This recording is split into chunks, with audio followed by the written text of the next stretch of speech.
This series is intended for mature audiences. We insist you heed the following content warnings before viewing. Horror themes, language, adult themes, and strong violence and gore, including gun violence.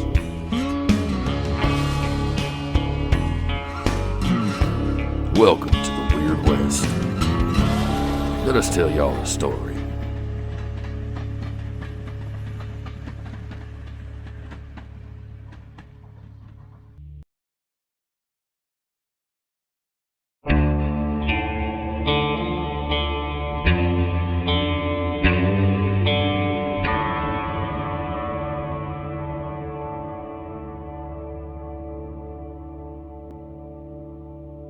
The beginning of the end.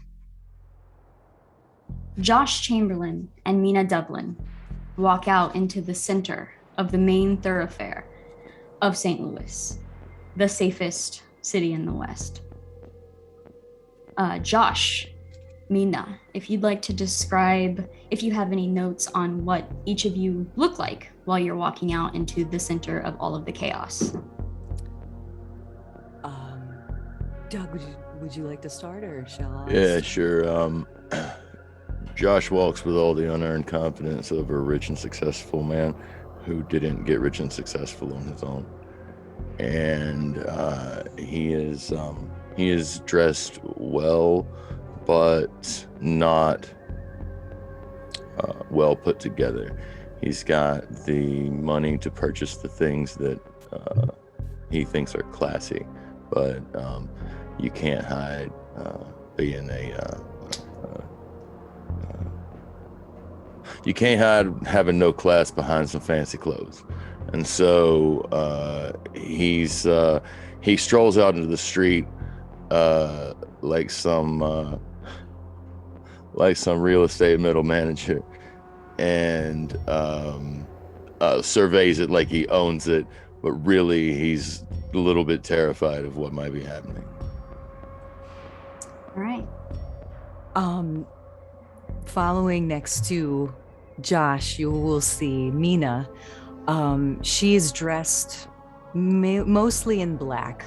The first thing you'll notice is she's very striking. Dark hair, sharp features and cheekbones, bright red lipstick. She's kind of just surveying everything and taking it in, just calculating everything and just seeing what is happening around her everywhere.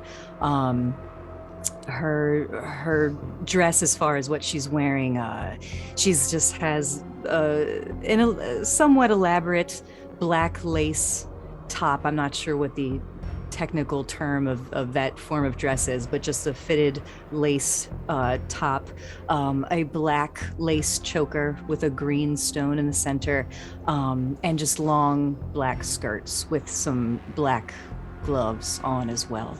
And she's just walking beside, a pace behind Josh, and just taking everything in. All right. So the five of you, six, counting Victoria Glass, stand just out of their sight with partial cover behind a building. They haven't seen you yet, but you've seen and heard them.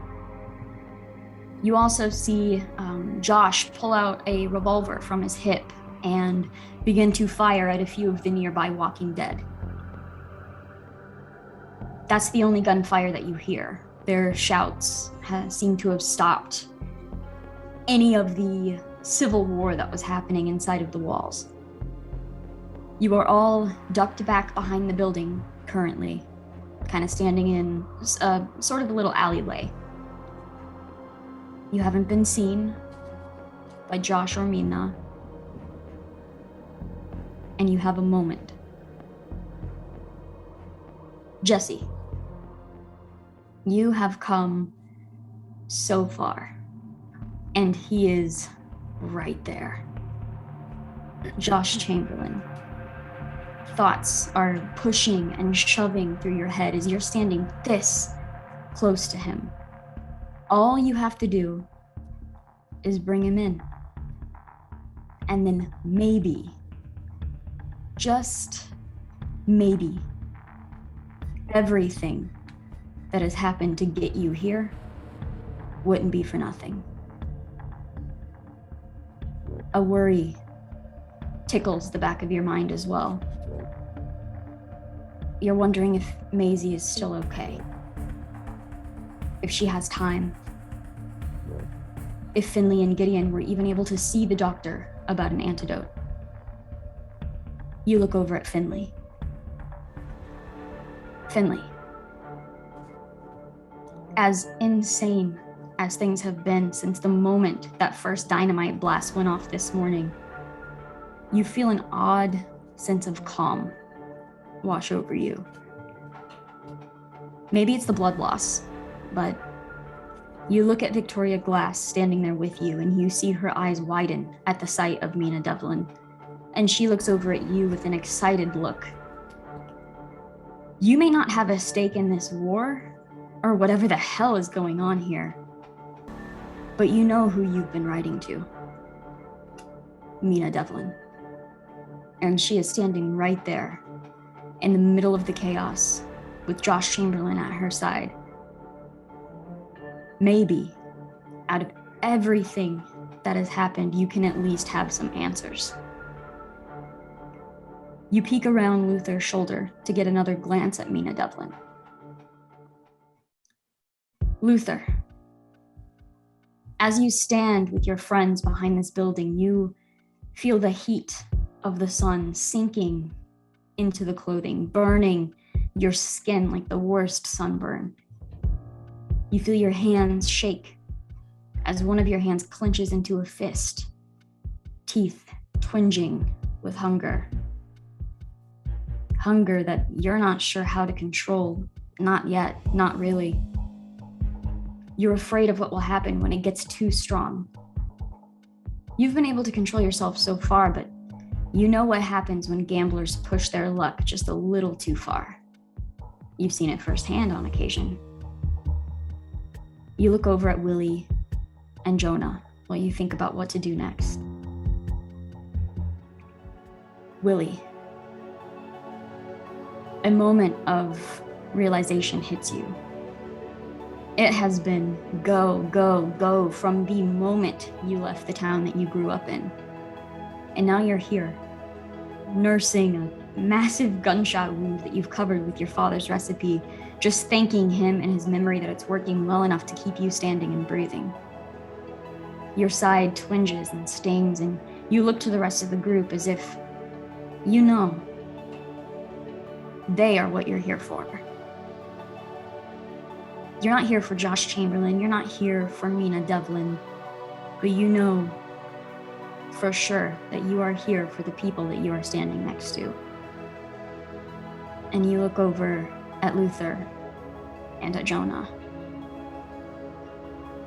Jonah, your eyes meet Willie's and Luther's, and you lean back against the wall of the building to catch your breath. You know, in many ways, you are not the man that you were back in that two-shit town chasing a vampire through the streets in the dead of night. Your mind wanders to all of the innocent people that have lost their lives for this stupid war. This war that you don't quite understand, not yet at least. The innocent people that could still lose their lives if any of you make the wrong decisions. Part of you, the selfish part of you that you feel is so disconnected from the person that you are now, is telling you to just run. Get Willie, get Luther, get whoever the hell else wants to come along and just leave. But then what? You think of all of the innocent people still trapped inside of this burning city, and you can't help but think that maybe, just maybe, you can do something pretty damn good before what could be your final shuffle of the cards in your pocket. Thunder rolls in the distance as the storm moves just a little bit closer. Josh and Mina seem to be clearing some of the walking dead, and the immediate fighting otherwise seems to have stopped. You stand with each other in this alley, and the floor is yours.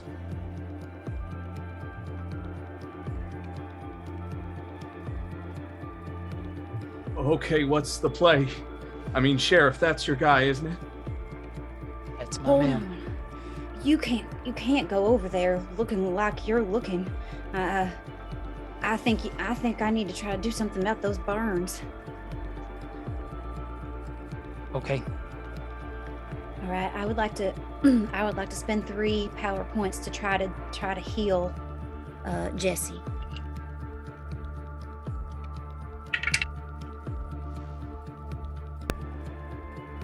I got a 7. Okay. So you head over. You're using like that salve, right?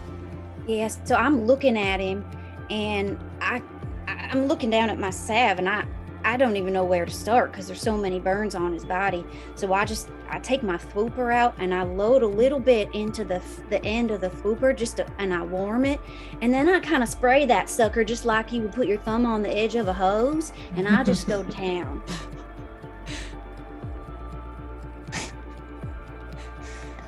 And I said, close your eyes. And your mouth, probably.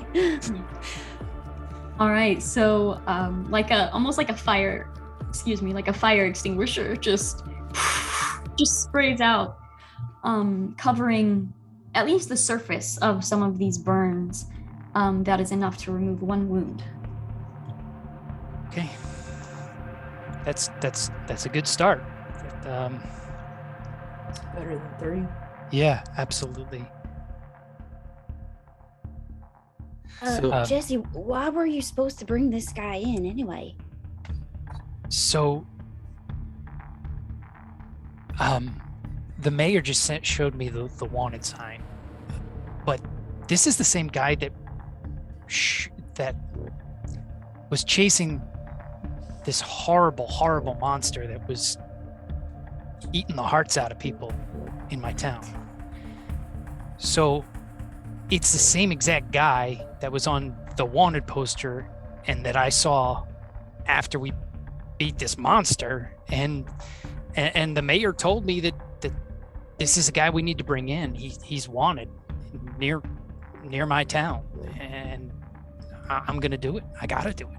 Well, I just think maybe we should get some more information. I mean, that guy we apprehended seemed to say that all these people that have been trying to kill us are against them. So maybe we got to play this smart until we figure out. We what's still got the going one on. guy on Luther's shoulder, right? Could we wake him up and talk to him? We Do we still have wanna that try guy, don't we? Yep. Do we want to try and get some distance first? Because I don't want to, shit on the plan before we've even begun it. But they seem awfully close for any deliberations with prisoners. Agree. And you see Luther drop the guy and kind of stagger back against whatever walls back here. And I say, I'm not doing so hot. There's too much sun. It's like it's eating at me. I feel Maybe like we ought to get inside then. Oh, Find yeah. somewhere to hold up. Can we? I don't know. Can we duck We in? might this- want to keep an eye on them as well. I mean, they could be out of our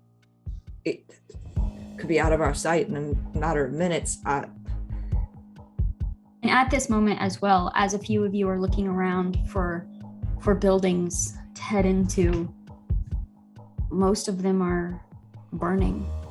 Most of them are crashed inward. At least looking around here, you don't see a safe building to duck into. Is this guy still unconscious, or is he like still awake? We knocked him Can't out. remember. He's Knocked still him out. unconscious. I think he was really. Okay. Is he still on your shoulders? No, he just dropped him. Okay, I am going to go up to him and just start like kind of like tapping his face a little to get him to wake up. And once I see him starting to wake up, I am going to put a hand over his mouth. I'm gonna draw my gun and point it at him. And I'm going to offer Luther my shawl to drape over him for a little bit more protection from the sun. I'm going to peek the corner and just keep a lookout for our 2 VIPs in the center of town. I want to be listening for anything they're calling out to people because it seems like they're gathering. I also just want to make sure they don't come down this alleyway and kill us all. So that's a prerogative. I'm gonna have Willie make a smarts roll. Dude's already dead. Stealth with my smarts. Oh, good. All right, I got a 7 again. Okay. You drape that over Luther, and Luther already has many layers of clothing covering him. You don't gather that it has to be direct sunlight to hurt him. The longer that he stands outside during the day, the more he is going to suffer. All right, I look in his eyes and I just say, I don't see any place to duck right now, but we got to find one. We can't wait anymore. We can't stand here and talk to this guy. I'm afraid I might be a liability. And I hold up my hands and I show to Jonah, like they're shaking. Like, Jonah, you never seen my hands shake like this before. Never in my life. I've never seen him twitch.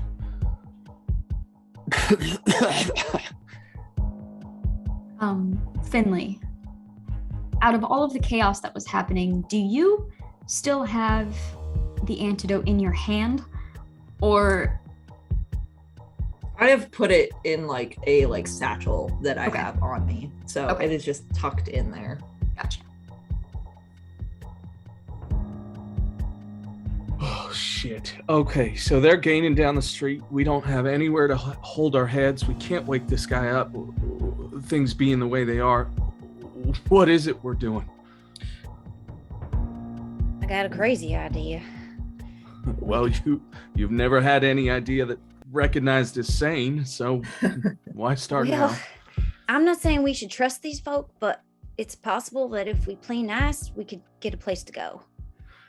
I was thinking the same thing. Maybe I could talk straight out of my ass like I always have my entire life. And I don't know. We don't know nothing about these people. We don't even know if they're together, apart, who's fighting who. I look at Finley then too, and I'm like, Finley, you got an awful funny look on your face. It's like a look I've never seen before. And it seems like maybe you know something, or I don't know. It's like you got like a goofy look, like a sleepy, dreamy look. That I haven't been entirely honest with all y'all. The truth of the matter is that I am going to pull the letters out and I will just hand them very quietly over to Willie.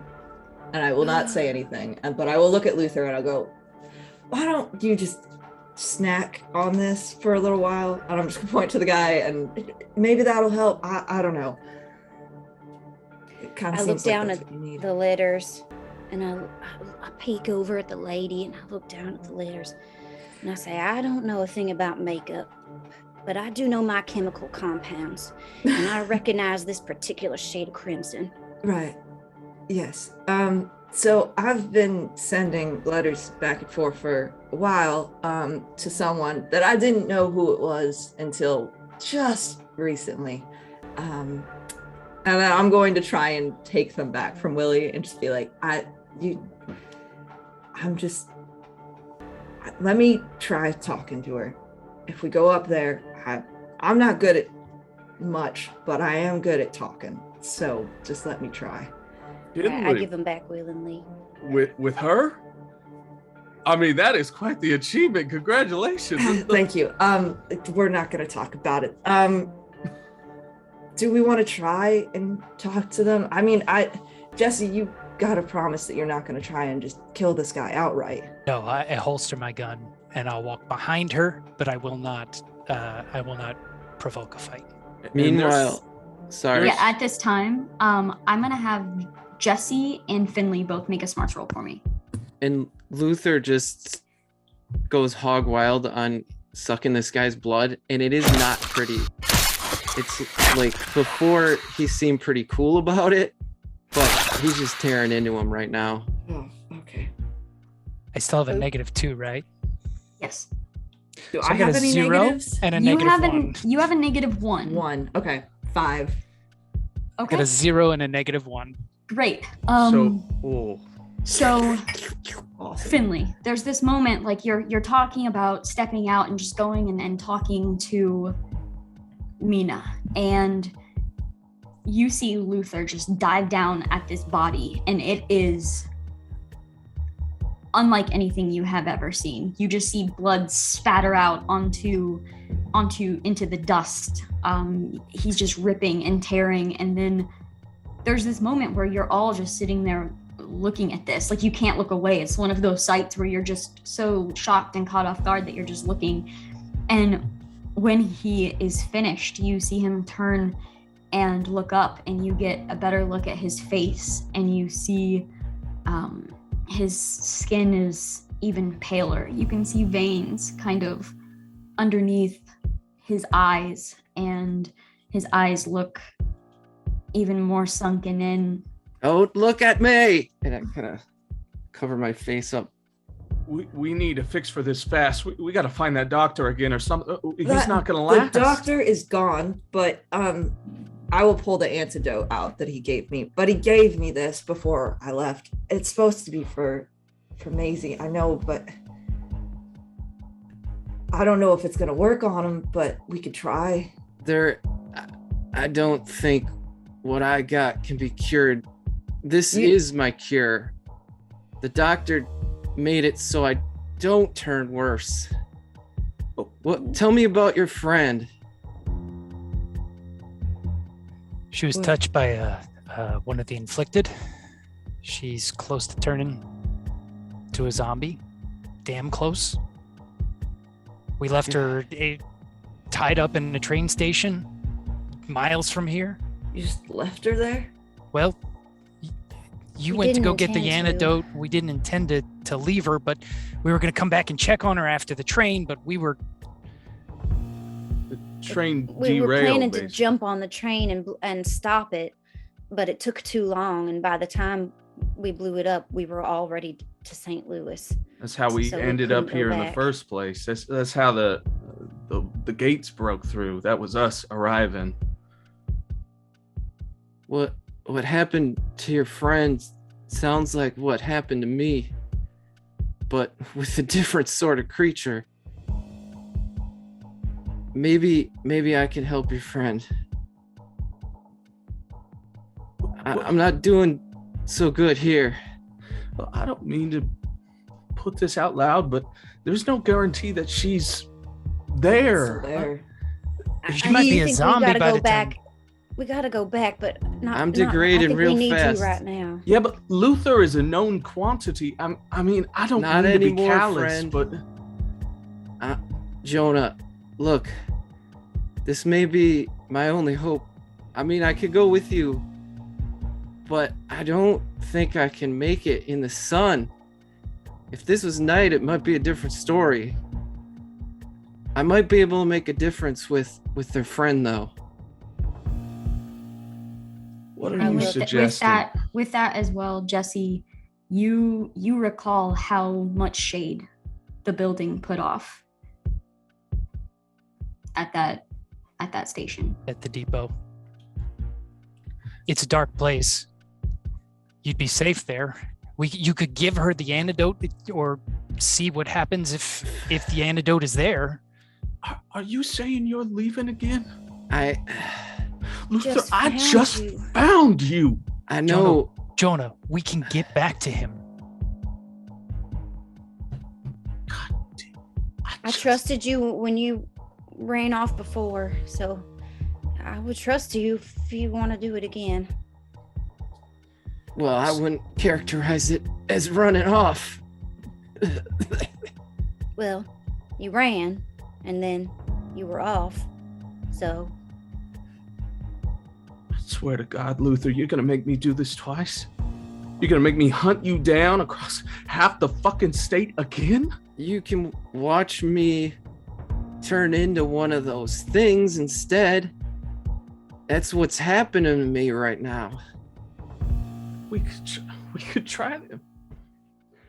Look, I don't want to do this. Their friend is probably on the path that I was before. And if there's a hope I can make a difference before I turn into one of those monstrosities, maybe that's better than just burning up here, turning on you. I know. And I know I'm not going to convince you. I never convince you of anything in our goddamn lives, but fate has dealt us a shitty hand. Let's cheat at cards. Look, this, I'll help this person and you'll get through this and we'll meet up again. When there ain't zombies and fires and vampires and heart-eating monsters. I'm going to give Luther a big hug, and Willie does not care one tick about all the blood and guts all over him. Well, I'm not hugging you and I'm not saying goodbye because I'm going to meet you at that stupid fucking station and you're going to apologize to me for at least 3 days. I will, my friend. Okay, well. All right, and with that, you see some horses trying to get out closer to the gates. They're just having a hard time figuring out where to leave. You can head for one of those if you would like. Well, I would take the vial first. You just leave. I am going to say goodbye to Luther, and I'm going to say thank you. This is taking one weight off of my mind. And now maybe I can focus on another. Oh, Luther, one more thing. Yeah.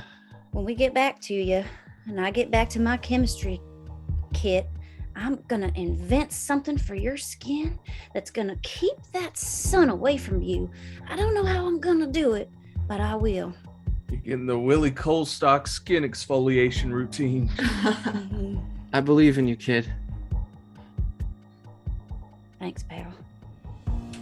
So yeah, and then I head for those horses. All right.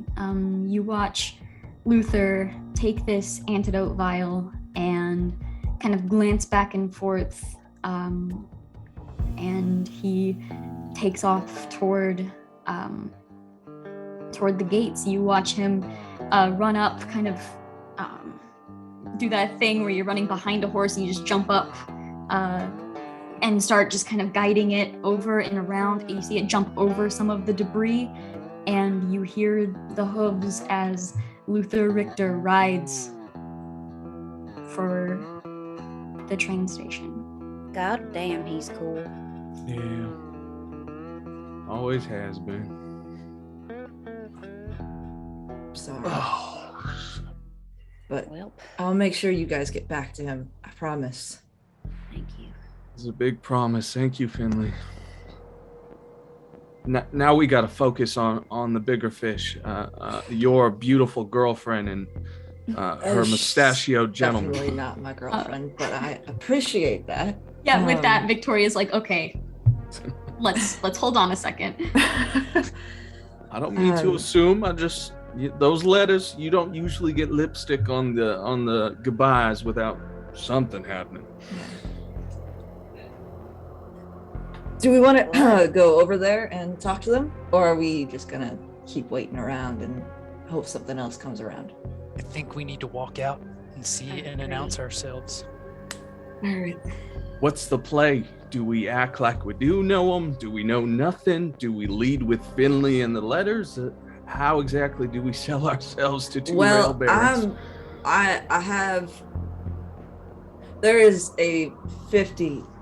There's about a half chance that she does know who I am, and there's about a half chance that she has no idea who I am, because the letters aren't written under my name, so that's Oh, yeah. Oh, That No. does put a wrinkle in it. Yeah. well, shit. This is as good as any other plan we've ever come up with. You know Perfect. what? Hey, we can at least just walk up, and maybe we just leave with the fact that we need their help. Amen. Is there a greeting or something in your letters that you always say to each other that would let her know right away? Is Maybe a pet name. Hopefully something appropriate.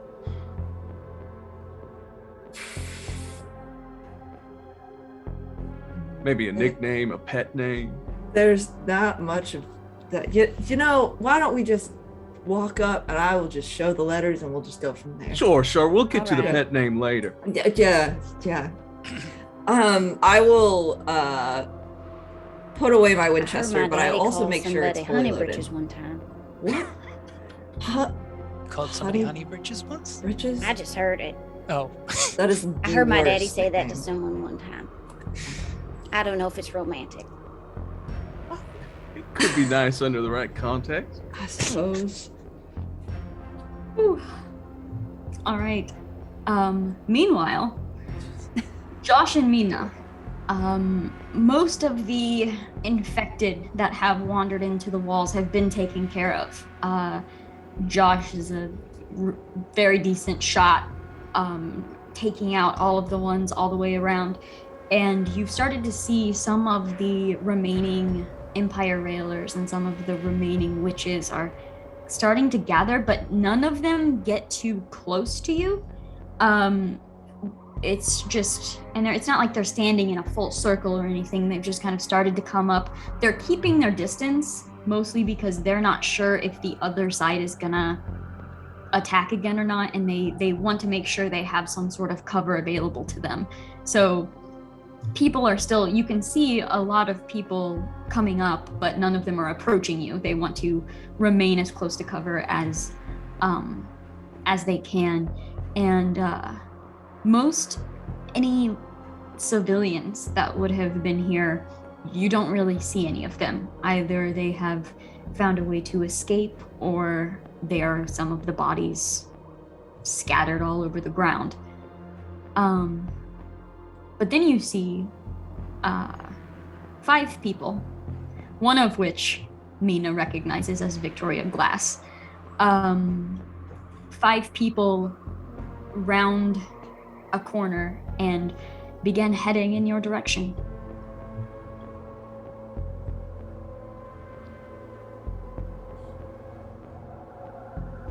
It's Devlin.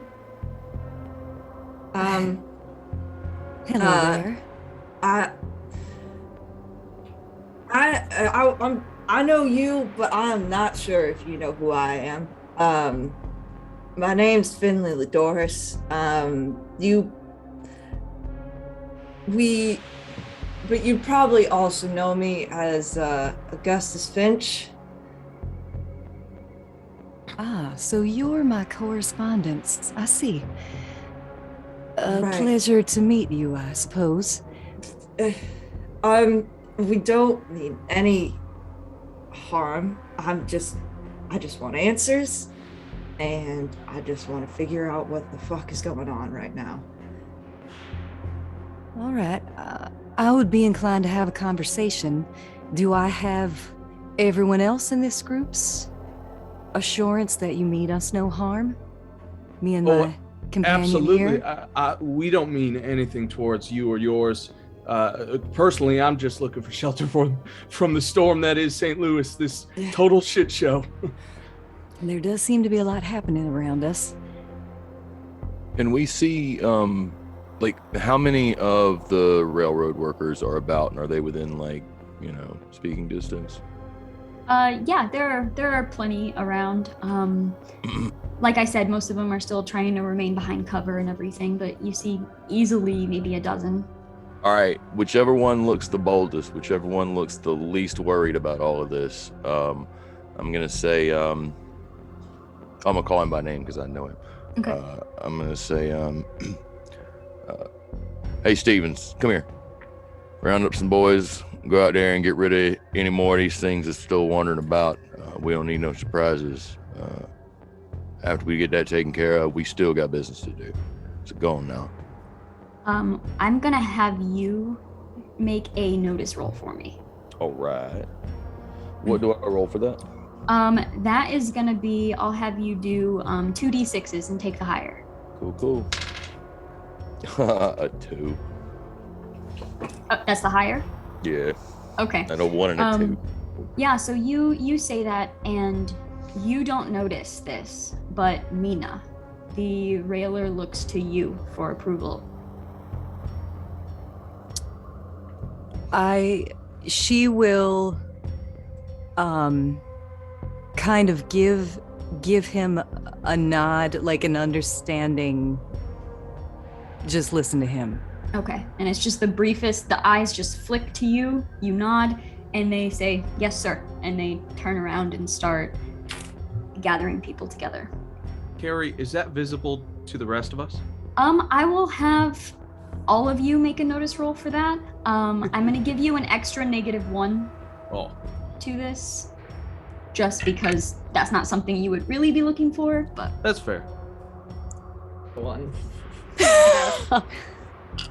I got a 4. Okay. I got a 3 minus I 2. have 1. Oh man, that -2 is killing us. I have a 5. Okay, so that's something that Willie and Jonah kind of pick up on. Yeah. I think I would do like a very subtle look, quick look into Jonah's eyes just to see. Yeah. Did you see that? Yeah. Yeah. Kind of thing. And at this point, the thunder begins to roll a little bit louder. The skies are beginning to darken, not enough to where it makes anything hard to see or anything like that. And it's definitely not as big of a storm that blew by a couple days ago. Yesterday? Oh, yesterday. Oh, okay. It's not that big of a storm or anything, but you definitely hear, a good downpour is coming. Can I ask a question about because I know that Mina is wearing like a little like rock. Is it ghost rock? I'm asking just for the purposes of things. Yes. Okay. Does that mean I have a -2 or -1 to when I'm in the presence of it? Because I know I still have that minor phobia. I'm gonna say, that's interesting. I shouldn't have brought it up. I just felt No, it's okay, it's okay. I'm gonna say Yes. no. I'm gonna say there's no penalty because it's just Okay. it's just small. so small. Sweet. Thank God. Carrie being kind? I know. Crazy. Something bad is coming. There's a big bad going on here. Yeah, I'm gonna say no unless it for any reason That's starts gonna to be the glow or least of anything your like worries. that. Let's not worry about the ghost rock. Forget the worry ghost about rock. That's gonna mean nothing. gotta Wait be till to you worry see about. this. I'll say if it starts to glow or anything, then we might make adjustments to that. But for now, nah. Cool. I want to say that Jesse is deadly staring at Josh, not saying a word, just intensely staring at him the entire time. I think that I'm gonna hang back just a second to get in line with Jesse and lean over to whisper into his ear, hey, he's not the one in charge of the operation, it's her. So could be something we could use to our advantage. Something to keep in mind, Sheriff. And then I'll get back in step with Willie and the rest. Mina just has kind of like a strained fake smile on her face, and she's mainly just looking at everyone, but her eyes are fixed mainly on Finley. And Joshua. Willie's looking back and forth between the two of them, very but confused. So is there somewhere we can go that's not in the middle of the undead and the witches and the railroad workers and whatever the hell else is coming after St. Louis? Well, I look to Josh. Josh, is there a safe house here that we can go to? Josh is staring directly at Jesse, trying to figure out why this Banty boy is looking at him like that. And he looks around, and whatever building they just came out of, if it's relatively safe, he says, he's still staring at Jesse, but he kind of tosses his head back. And he goes, yeah, I reckon we all go in there. And then he says separately to Jesse, like quietly as he walks past, boy, I don't know what your problem is, but maybe we need to have another conversation on the side.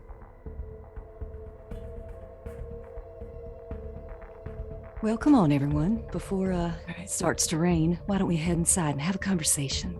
Of course. Thank you both for your honest hospitality. It's something we've purely been lacking since we came into town. Yeah. Oh, And don't mind Jesse. He's just been a little constipated, and he always looks like that when that happens. He got the bad side of a stick of dynamite about half an hour ago. Oh, Yeah. I'm sorry to hear that. I would like to put myself between Jesse and Josh if I can, actually. Okay, as you all turn and walk towards, it looks like a destroyed structure at this point, but Josh knows the right people, and you have a little bunker hatch underneath that you'll be able to step down into. Can Mina take a look around and see if who is outside? Is there anybody out, either rail workers, witches? Is there anybody outside of that little place that we're about to go in that's seeing us go down in there? There are still plenty of people around, railers and witches both. Okay. A lot of the railers are kind of moving around to carry out those orders, but the witches still stand and. Okay. Just take a look at them before we head down in the little area. Okay. All right. You head in. All of you file into this room. Is the hatch left open or closed?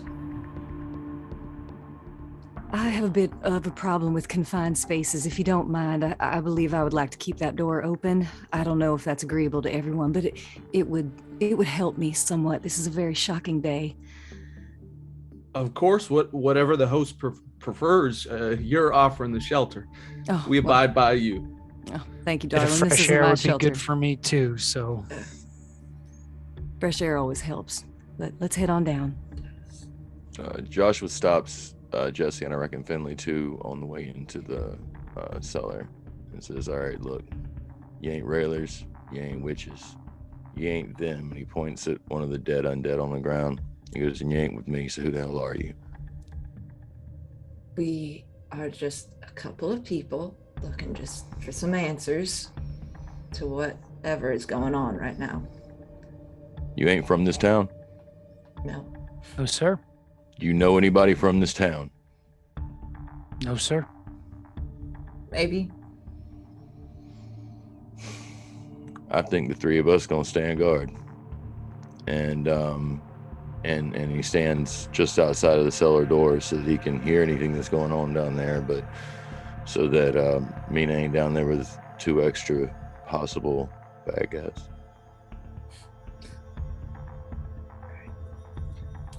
Is there a chair around or?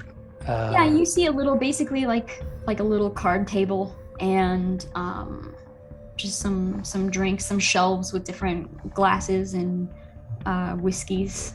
I'll go over to the table and pull up a chair, and I want to put my back to the wall and my face to the door, and I want to keep my eyes on both Josh.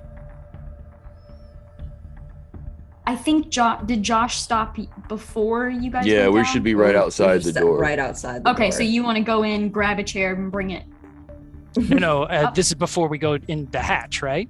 Well, I think he wants you to stay out there. Yeah, I said we were gonna stay outside and stand guard. How injured are you? I haven't even asked that. I'm Is it pretty. visible? Yeah. appearance-wise, burns like a dynamite blast went Oh, off. Super Okay, close. okay. Well, then he sees Jesse move toward the door, realizes it's just mean as hell to ask this blowed up kid to sit outside, and but he does grab Finley by the shirt sleeve as he's walking past. Can I help you, sir? Yeah, you gonna stay out here with me? Well, I did want to talk to Miss Devlin, so Yeah, you can talk to Miss Devlin in a minute. You gonna stay out here with me? all right, very well. So do I hear that or not? As you're going down the stairs, yeah, probably. So, question: we walk in the door and it immediately goes down the hatch. Yes. Like Yeah, there's it's nothing like else. it's rubble on top. So you're kind of just walking up, there's a hatch and you can go downstairs. The actual building that this was built under is destroyed. Okay. Yeah. I'm just gonna look over to Mina, having seen this, and I'm gonna say I'm not sure I feel too comfortable leaving them outside with him. I want to keep eyes on Josh anyway, so I'm gonna make sure that I won't go down the hatch, and I'll be like, I'll stay out here with him. I just am looking at Mina and I say, are they gonna be safe out there? Because I know he is a little gruff. I assure you, he is all bark and no bite. He'll be fine. As long as your friend is kind and doesn't mean us any harm. I know Josh does have an itchy trigger finger if somebody means to do me harm. So as long as we're pleasant and everything's fine, there shouldn't be an issue.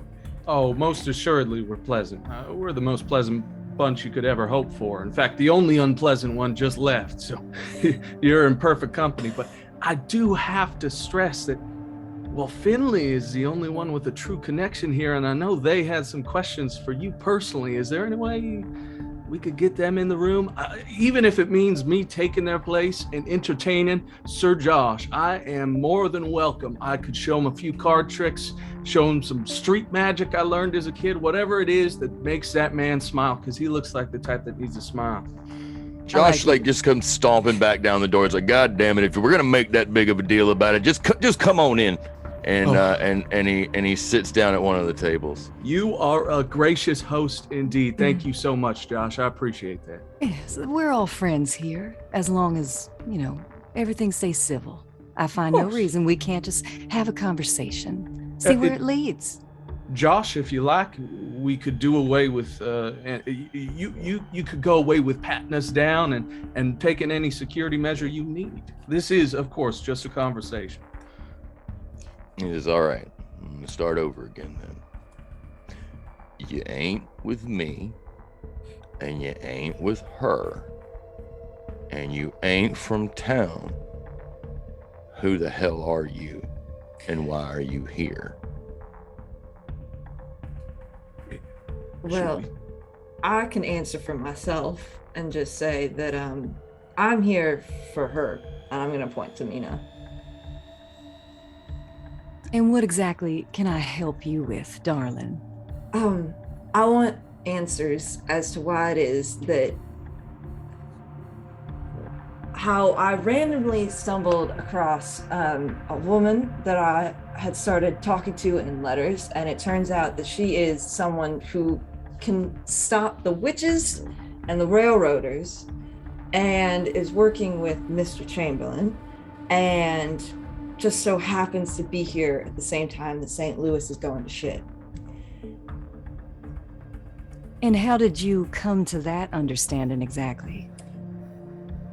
Well, I'm smart, and I figured out that it was you writing the letters. And I've also been through hell and back and came here to find you. And, well, that's that. And just a side note, Victoria is just nodding the whole time at this, like right behind Finley's shoulder, like just nodding matter of factly, like. She's down here with us then. Damn. Woo. So as far as I can tell, you are taking this individual's word, and she'll nod at Victoria, over a person you've never met before. That's fine. I understand it seems you have a relationship, but you're making an assumption that I am doing whatever she says that I did. I just need to know exactly what you're accusing me of. I will pull out my own letters, and I will also pull out the letter that she left, that I took off of Maisie, and I will just slide it across the table. Okay, so Mina, you are looking at a letter that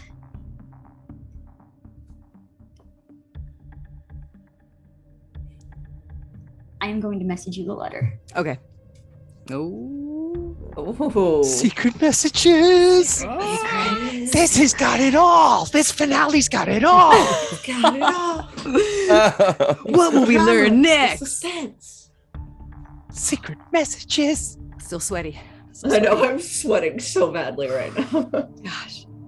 All right, let's see what this letter says. I just I want just went to say fix my glasses. that accusation is such a strong word. I don't mean to say that any of us are accusing anybody of anything. I'm not accusing anybody. I'm just stating what I feel is happening at the moment, and I just want an answer to whether or not what I think is happening is happening. This is a fact gathering mission. This is more information than anything else. Right. Many of us didn't even come here for that purpose. Right. They just sort of, they're here for Yes, their I other- have a bit of a sore spot with reporters and them stating things as facts when they may not in fact be all the way true, or at least completely true. And at that point, Victoria's like, well, if you would sit down for an interview. Darling, I've said no to that many times, and I don't plan on being interviewed by you today. You're lucky that I'm not making you wait outside. She like goes to say something and then just stops. I will Good just luck like with try and like grab her hand and just like. Okay, squeeze so it very we'll quickly. say she goes to say something and then you grab her hand and her jaw just clenches. And she Very doesn't say good. anything. Precisely. Did it come through yet, Kim? I just here you sent go. Here you go.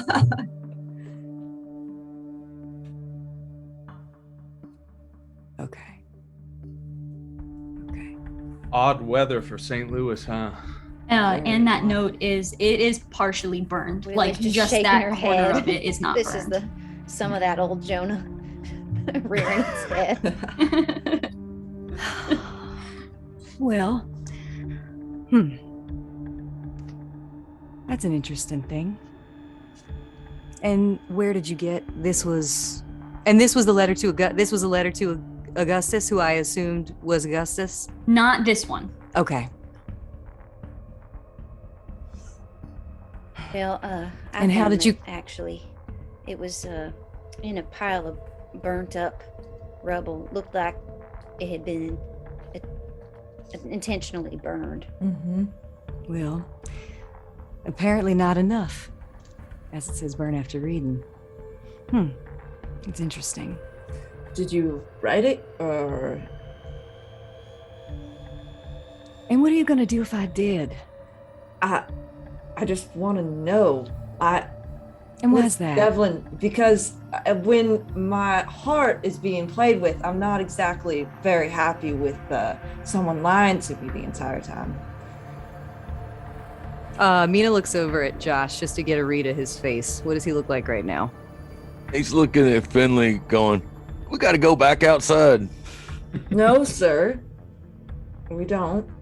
I'm not trying to be hostile in any way. I'm just saying what I feel. Unless you also haven't told Mr. Chamberlain what's happening. You know how matters of the heart can be. When romance is involved, people get heated. It's high emotion. I'll Josh just say just for Jonah glares and at I. Mina. Oh, sorry. I'll say for Jonah and I that we came here incidentally. Our friend had gotten bit by a vampire, and we heard there was a doctor here that could help him. And we lost track of him along the way, but made it here only to find out that someone was trying to blow it up and other people were trying to kill us almost at every turn. So we're just trying to figure out why that is and if there's anything we can do. I personally am not accusing y'all of anything. And it should be mentioned that they have nothing to do with this. We met and they are very kind folk, and we've been just trying to get by in St. Louis together. You know, it's better in packs, I suppose. We just want to help St. Louis. I mean that's the crux of it all. I mean, we came here on a friend's whim. He sadly passed away, and now we're trying to pick up the pieces in a city that is clearly broken.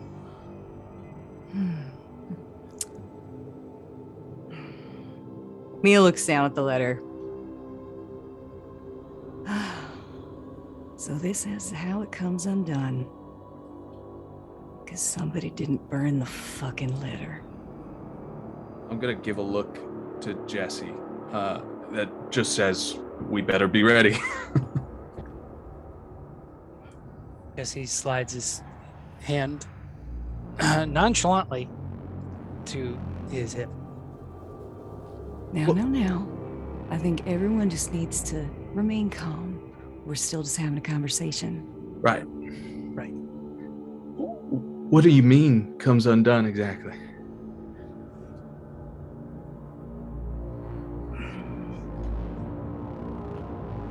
You know, there's something that I've always believed, and maybe I'm just, I don't know, wouldn't call it old-fashioned, I guess. I just believe that some people are born to crawl, and some people are born to walk tall. And I'm the latter. And as far as I'm concerned, everyone else is the former. And if I need to do what I need to do to get to what I need to get to, then so be it. I believe that some of you have an understanding about what's going on, and there are some things that may still come to pass here and now, but that is all going to depend on how you decide and how you react in the next few minutes, and whether you want to walk out of here or you want to be carried out in a box.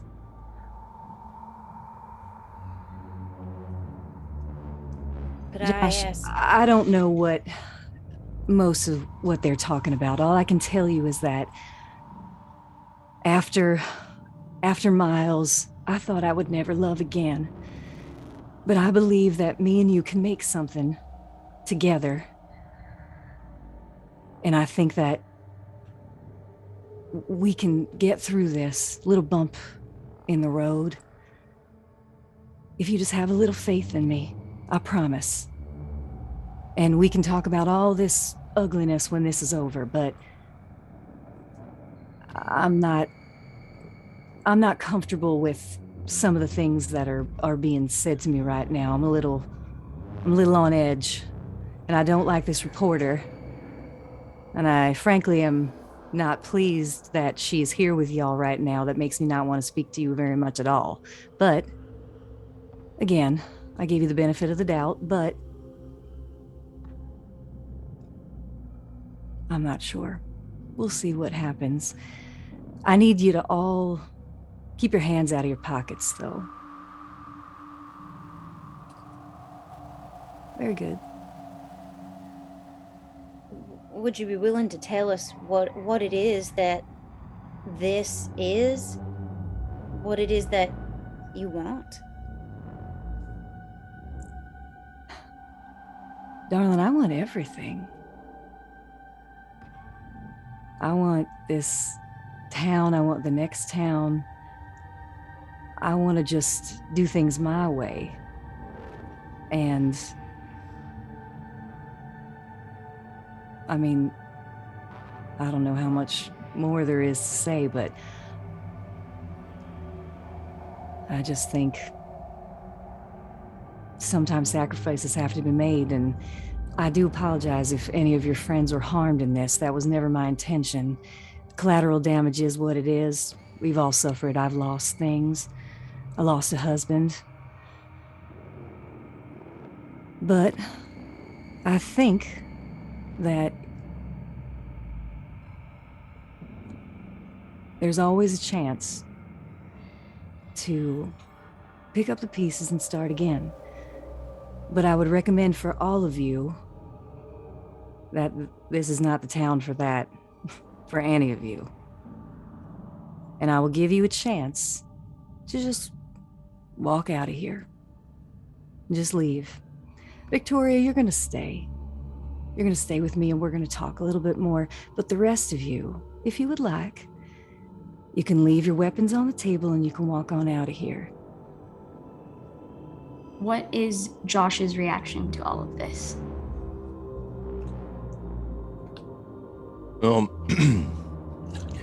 Josh was planning on double crossing her at some point anyway, so it only makes sense.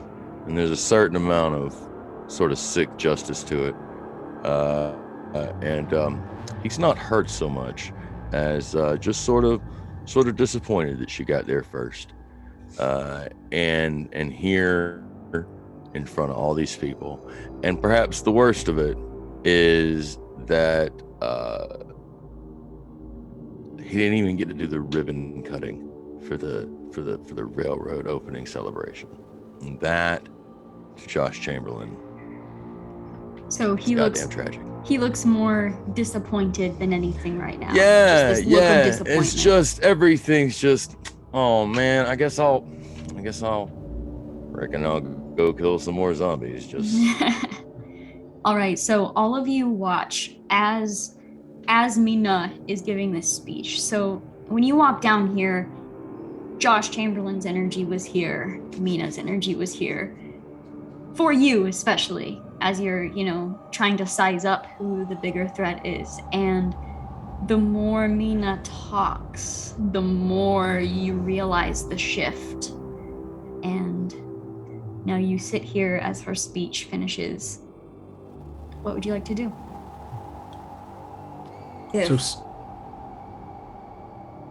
So St. Louis was a business venture? This is the expansion of your empire? In a way, yes. I have many means of expanding. I guess you can call it my empire. I hope it grows. But yes, in a way. That's incredible.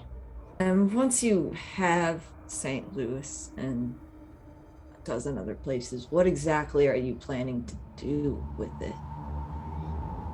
Well, I guess whatever I want. I warn you, the more questions I answer, the less likely you are going to walk out of here. So, Well, how much Miss do you really Glass want to is know? staying, then there is no way in hell that I am walking out of here. So, Why do you have allegiance to her?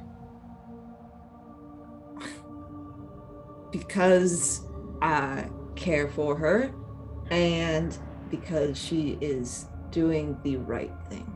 Were you writing her letters too? It's funny, actually. I really thought for the longest time that the letters that I was getting were from her. So, really, I guess I wasn't really in love with you. I guess I was in love with her the entire time. Mina's face kind of, any smile is replaced just by like steel, like a steely anger.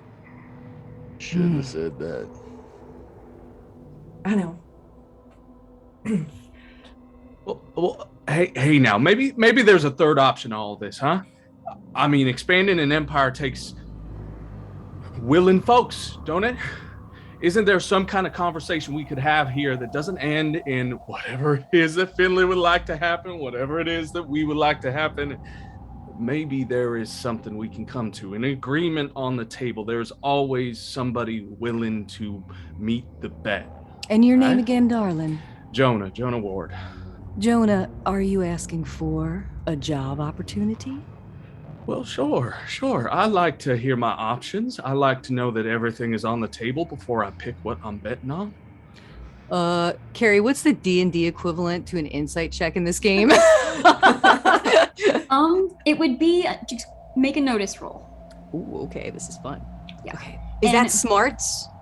Yes, it'll be your smarts. I believe.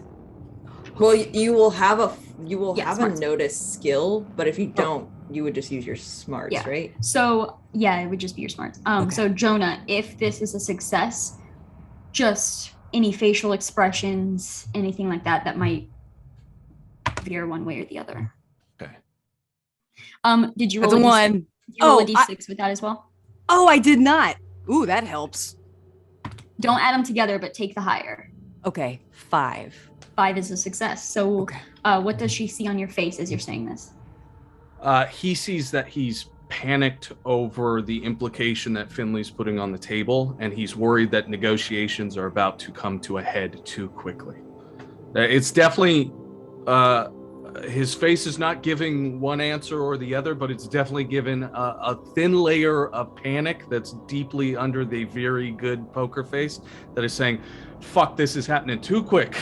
Yeah, so it's hard for you to tell if he's just bullshitting or not, because it's like he's just trying to calm the situation down a little bit. So you're not sure if he's just saying anything to do that, or if he's actually willing to make this sort of deal.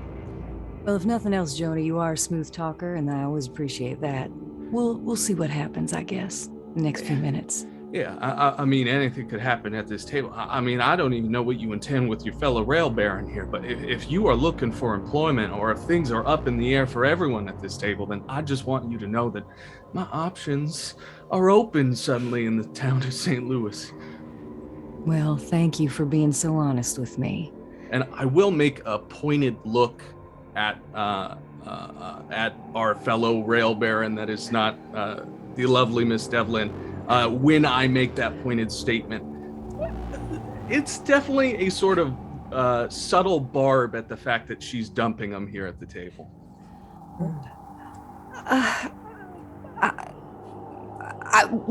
I'm not necessarily dumping. I'm not necessarily dumping Josh. I'm giving him the I'm giving him kind of the facts. I'm giving him a little bit of the truth that I haven't maybe before. It's the ball's kind of in Josh's court at this Jonah point. is definitely trying to bullshit it to make it sound like you are getting rid of everybody.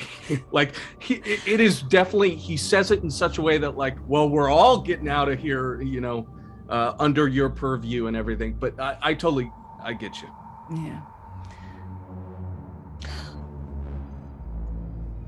Josh is thinking about how he has spent the last number of years trying to make this big play, and it going sideways sometimes and it working a little bit sometimes. And he's put a lot of himself into this, and Josh ain't a great guy, but he ain't a bad guy. And he's put a whole ton of himself into this deal, only to find out at every turn that he's in some deeper shit than he thought he was in. And now here in this cellar, he is in the deepest shit of it all. And he looks around, and he stands up, and he clears his throat. He looks around, finds a bottle of whiskey on one of the shelves, pulls the cork, raises it, says, "Good day to you all," and turns around and leaves. And as far as I'm concerned, Josh is going to find Stevens and whomever the railroaders that were cleaning up the town, and Josh no longer has ambition. Josh is going to go do this thing that's very utilitarian and sweep the town for gross things and kill them. Okay. And I'd be happy to.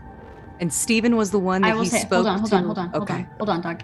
I will say, as Josh Chamberlain is walking up the stairs, what does Jesse do?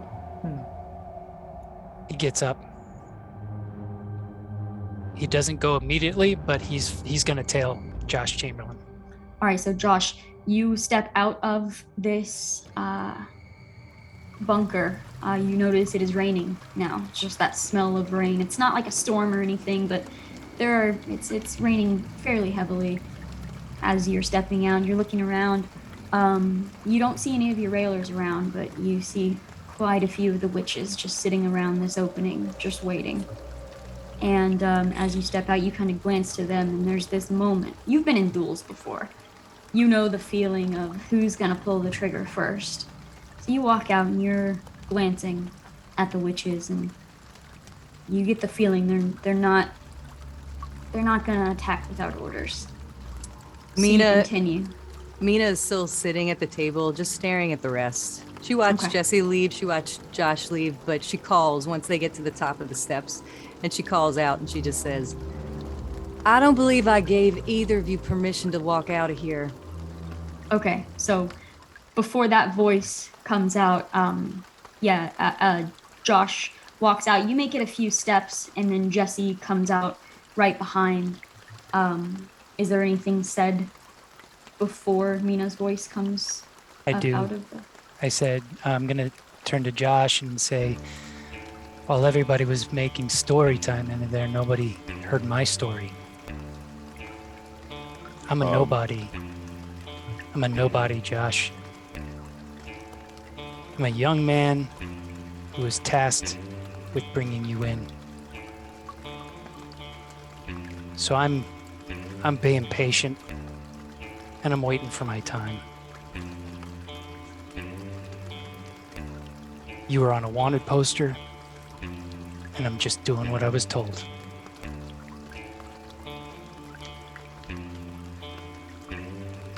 Josh tips back the whiskey, and he offers the bottle to Jesse. And as you're holding out the bottle to, Mina's voice comes up, and you just see the witches. They're not getting... It doesn't look like they're ready to fight, but you see them stand and start to disperse around you, as if this is as far as you're going. You can either stand right here or head back inside, but they're not attacking. They're just standing and watching you. They seem to be just listening to your conversation as Josh holds the whiskey out for Jesse. How many of them are there? There's like 8. As he's handing the bottle to Jesse, he just kind of sweeps his eyes around, and he goes, "You a good shot, boy?" I take the bottle of whiskey, and I smash it up against the wall. I say, I'm a pretty good shot, yes.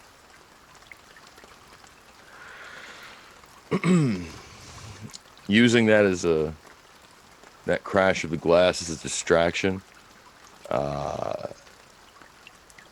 Josh Chamberlain pulls both pistols and shoots at the first 2 witches. Snap. All right. Is that too much? Is that too No. far? Okay. 100% fantastic. Right. Love it. So I will say Is that too before we is that too far? Before we play out that exact scenario, what is Jesse's reaction to this going to be? As you see Josh Chamberlain reach down, pull out both pistols, and begin shooting at these witches. I think I'm going to dive, not back downstairs, but I'm going to dive for cover, some sort of cover, just to see it play out. Okay, so are you... With that being said, are you staying out of this encounter, or are you joining in one side or the other? I might join in one side, but I'm going to dive off to the side to get some sort of cover first, because I know that's the good. All right, so Josh, I'm going to have you make 2 shooting rolls. Mm-hmm. So you will be rolling a d6 with both of these, and you'll take whichever one is higher. Okay, so I'll do the D12 and the D6, Yes, and then take whichever one's higher. Okay. Yeah, your cool, d6 cool, is cool. basically like your main character I dig advantage. it. Sort I of. dig it. 5 and a 10. 5 for the first one, 10 for the second one. Awesome. All right. I gave you damage, right? Yeah. Yeah. Roll the damage for the first one. All right. 2d6 plus 1. So that'll be an 8. Okay. Now roll the damage for the second one, and you get another damage die added onto it. Okay, cool. Ah, sweet. So that's 5.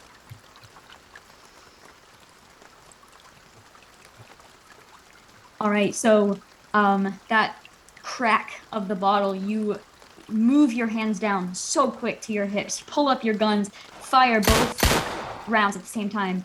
You see both of these bullets square and just right in between the eyes. Both of these witches take these shots and just crumble. And at this, every other witch around starts spinning magic in their hands. What is the reaction of everyone downstairs? Hearing this, you heard glass shatter and then gunshots immediately. I think Jonah is in a panic, but he's looking to see Devlin's reaction first. If it is negative towards us, I'm obviously getting my ass out of there taking cover. But if it's salvageable, he's going to stay at the table and wait for instructions. Yeah. And I will say, Mina, I mean, it sounds like orders are being carried out. She hears the gunfire behind her, and she knows that Josh is probably a lost cause. And she'll look at everyone else and she'll just say, now before things get messy, I need you to understand one final thing. You will either join me or you won't.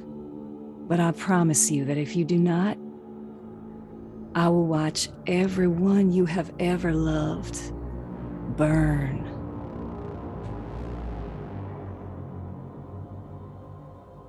So, how's this gonna end? And can she like charge? Can she like start to manifest some Yes. of? Okay. Yes, and as she does, the ghost rock necklace does begin to glow as well. Before we have that play out, we're gonna head back up. I'm going to roll some for the witches here. Or actually, no, we're gonna do it this way. I'm gonna draw some action cards. Oh, the cards! I like the cards. All right, so I'm going to draw for the witches, Josh Chamberlain, and Jesse, just so Jesse has that moment of, am I stepping in now? All right, so here are the witches. Jack, Josh Chamberlain. Oh. Josh Chamberlain has a joker, which means he does not have to go first, but you get to choose where you go. You can interrupt someone else's turn. You can go first. You can go whenever you'd like. Jesse, that's a 5. I'm gonna use a Benny. All right. Now, Carrie, this is a weird point of conjecture, but usually when a player gets a joker, we all get bennies. He's not exactly on our side, but Yeah. I'm gonna say not this time. it's the finale, Carrie. He's a bad Caleb's guy, like, so we don't get him, right? Bennies? Redraw is All right, Oh, I'll not keep any it. better. I'll keep it. That's fine. all right. So Josh, would you like to go first? You see all of the witches charging up, about to sling spells at you. Yeah. Yeah. I'm gonna let me see here. So let me ask you just a mechanics thing. I have a parry of 7 and a toughness of 8. What does that translate into if I get, So your parry only matters with melee attacks. So Okay. if they are firing at you with spells, all they have to roll is a 4 okay. to hit you. Okay. Same with shooting. All you have to meet is a 4 to hit them. Okay. As for your toughness, that's like your damage threshold. That's how much damage you can take before taking a wound, pretty much. More or Okay. less. So, Okay. yeah. Well, in that case, I would like to. My plan is to shoot my way through this because I feel like it's got like maybe a half circle sort of situation, kind of closing Yeah, you're in starting to towards kind the of door. surround you. I want to try to get on the other side of that, so that if I do get some backup, we have them flanked. Okay. All right. So these first 2 that you shot were the ones closer to the bunker, and then you'll spin around. And do you want to fire both guns again? Yeah. Perfect. So we're gonna roll. That's gonna be a 4, and that's gonna be a 12, and then So the first one hits for 6 points, and the the next one hits for 13 points. Fantastic. All right, so just like that, half of these witches are gone. You fire at the first 2 headshots. You spin around, and as you spin, you actually drop down to one knee and adjust your arms and fire up at the other 2. Slams right between the eyes for them, and as they fall, you're standing up, pushing off the dirt to run past.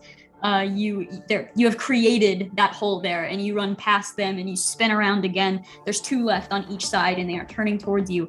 They are going to go ahead and sling some spells your direction.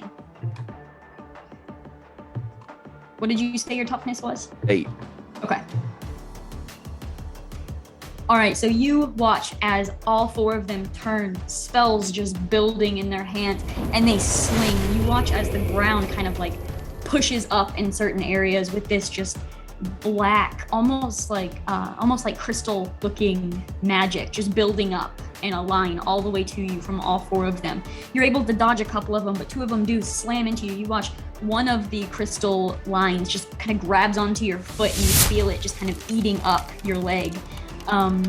One of them, as it comes towards you, it more turns into like a dust and smokes, and you breathe it in and you're coughing. You are going to take 2 wounds from this. But since you are I don't want to say villains necessarily, but like you Gods are among men. Yeah. You do not have any bennies, but I will allow you to make 1 free soak roll per round. 1 free what roll? Soak roll. So did I give you a vigor stat? I don't think so. Let's Wonderful. see. It's a d6. So Okay. go ahead and roll 2d6. Take whichever one is higher. 6. 6. Roll that again because it explodes. Okay. 5. Okay. Okay. So you don't take any wounds. As this happens, it's climbing up and grabbing onto your leg, and there's a moment where you're breathing in this dust and you're coughing, and you just just spit out onto the ground, and you kick your leg and just kick the crystals off, and you're just looking over, kind of shrug off all of this, and you just look back to these 4 witches that are left. Jesse, are you doing anything?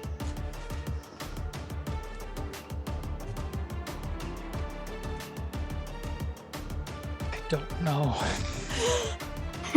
We can move on to the next round if you'd like. I think I'm just gonna wait one more round. All right, you're just looking out. You're just I'm gonna watching. let these witches sort of do my work for me. Try to be the smart. No longer young and dumb. I'm gonna play smart or young and smart this time. All right. So we have the witches. Ooh, I'm gonna spend a penny for that one. But to keep the cards straight, here is Josh. It's a 10. Jesse. It's a 4. I'm okay with that. All right. Witches redraw. Also a 10. So it is, for some reason, reverse alphabetical order, so the witches would technically go first. But because I like it better, we're gonna go at the same time. So I'm gonna roll some spells. You're gonna roll some shooting. All right. All right. Yeah. Okay, both of those hit. Okay, roll that damage. 7 and 10.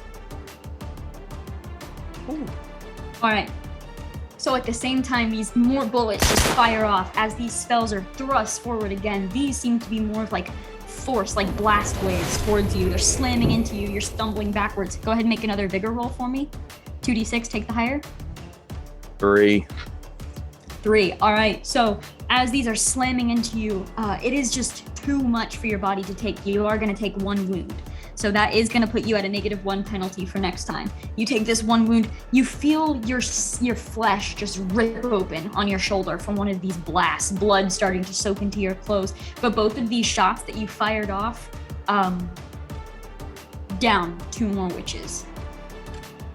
And that is your turn. Jesse, are you going? Yes. I think he's gonna come out from behind and take his Bowie knife and just walk up behind him and stab him. Point of note here. I believe Josh is currently facing.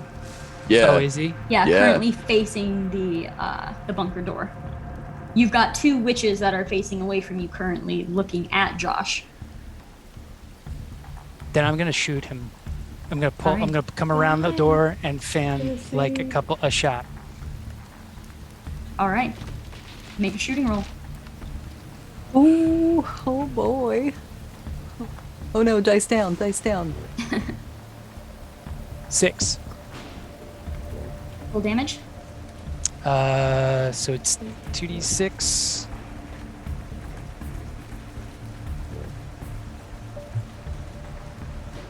Eight damage. That is your threshold, correct? Yes. All right, so that you feel a bullet graze past your arm, like your shoulder right here, just graze past, just kind of slices skin, hits you, hurts, but it's not going to give you a wound penalty. But you do, and your attention is on these witches, these spells that are being slung, where your guns are now aimed to finish off these final two, and a shot rings out, and a bullet slams into your shoulder. And you just kind of look between the two witches, and you see Jesse standing there, having stepped out of the bunker, firing at you. All right, one more round.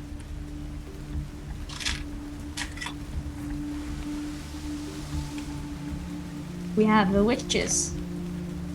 It's 5. We have Josh. That's a 9. And we have Jesse with a jack. Wait, so do I have to do a -1 on all of my rolls now? Yes, from that one wound that you have. Mhm. Ooh, okay. All right. Jesse, you are up first. I'm taking another shot at him. Are you shooting anywhere specific? I'm shooting right for. Actually, I'm gonna shoot for his knee. Okay, I just got a 6, so it explodes. perfect. Because you'll 8, have a. 8 with plus my -2, so it goes down to a 6 still. So actually, so you have a -2 for your wounds, and you have a -2 for a called Oh shot, right, but that's called still shot, a but 4. it's still a 4. Yeah. That's still a 4, so that still hits. Roll some damage.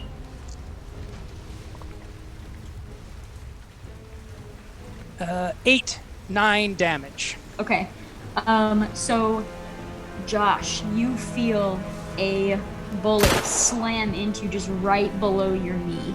It takes you down. You actually fall down onto your other knee.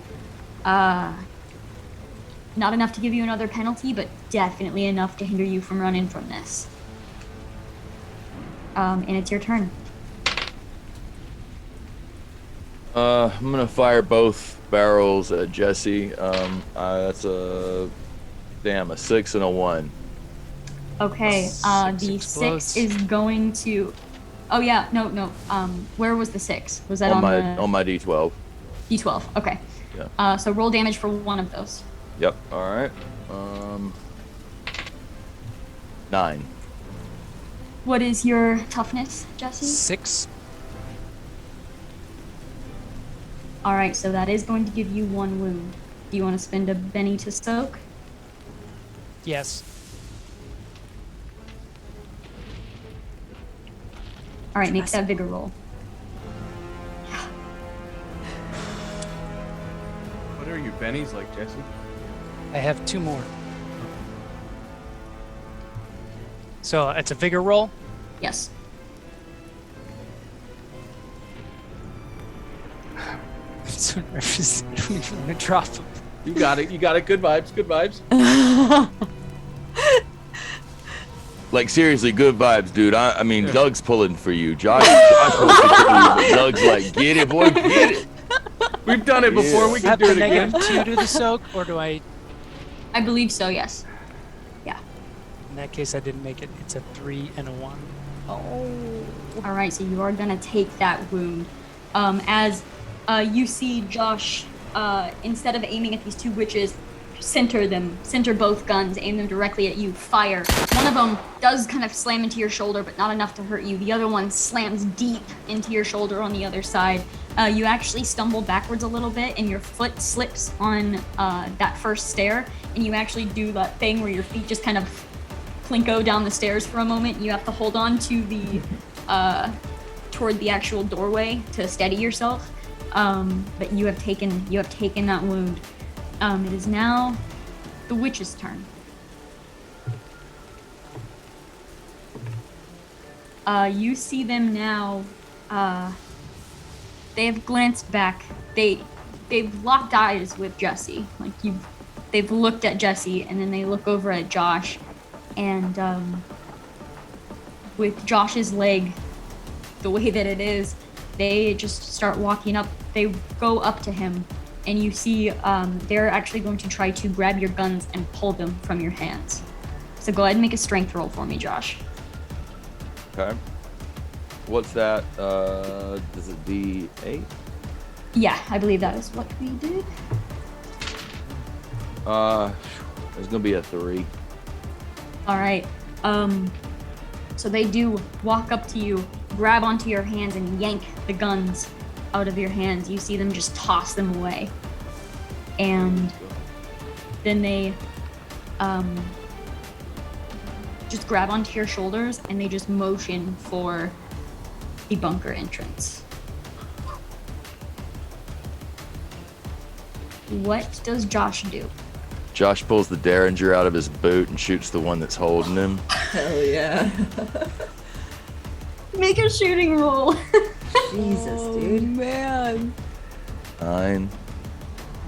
Okay, don't even worry about damage. So you, sitting there, both guns pulled out, your hand just goes down to your boot, flings up, and you just fire up because they're standing like directly over you. Just you hear the just splattering of brains and blood.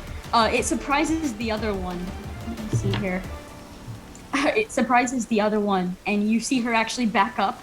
Her eyes are wide, and there's this look of just hopelessness on her face.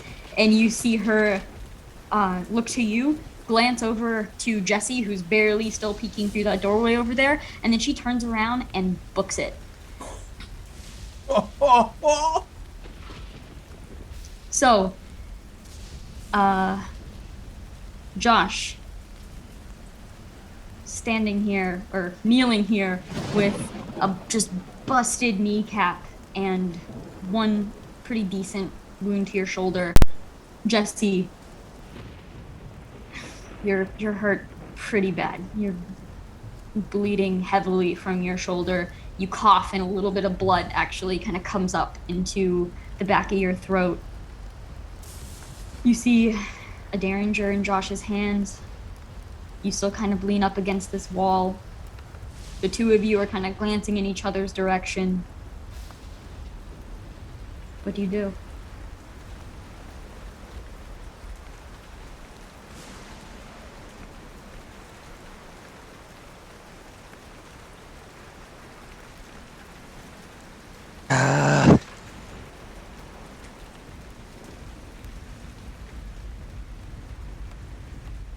I think he'll walk up,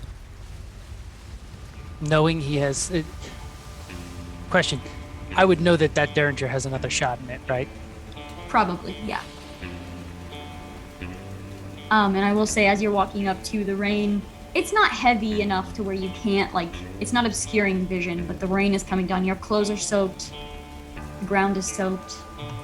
You just hear the sound of the rain around you as you kind of stumble up out of this bunker.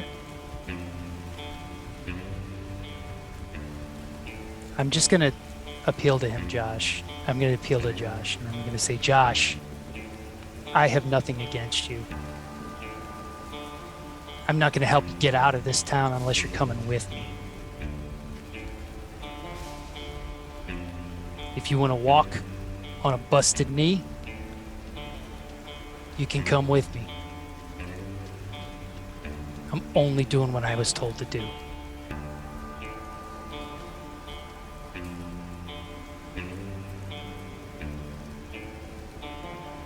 and I'll point my gun just sort of at him and just say, it's your choice. Does a 4 hit? Yes, it does. Did you have that -1 penalty? Oh shit, I sure do. So it's a 3, it don't hit. So you bastard. Whew. Oh my Oh, god. This is so stressful.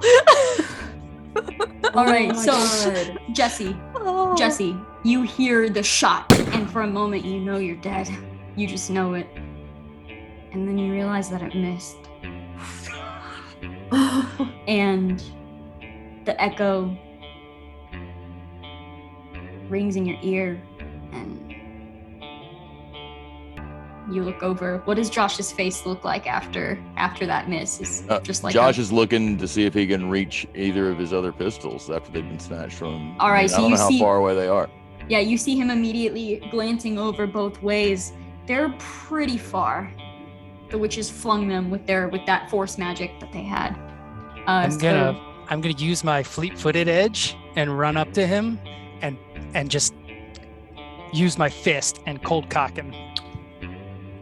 All right, so as you're glancing around, Jesse just sprints towards you. Go ahead and make a fighting roll, Jesse.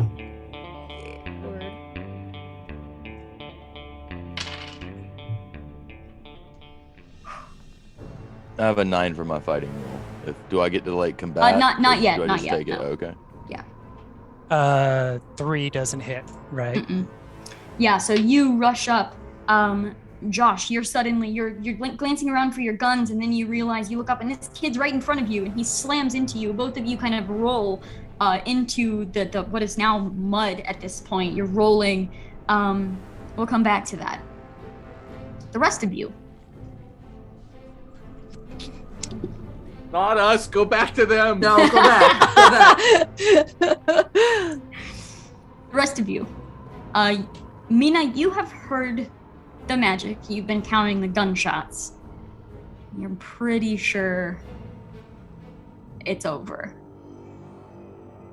for your witches up top. You heard all of you just kind of sitting here in this, it's not an awkward silence, it is a tense, strained silence as you're just listening to everything that's happening above, just happening in a matter of seconds. And then you hear Jesse say, "It is your choice." And you hear a gunshot, and for a moment, you're not sure who shot, but then you still hear two voices as two bodies collide, but they kind of get too far away to be able to actually hear any of the fighting. What would you like to do?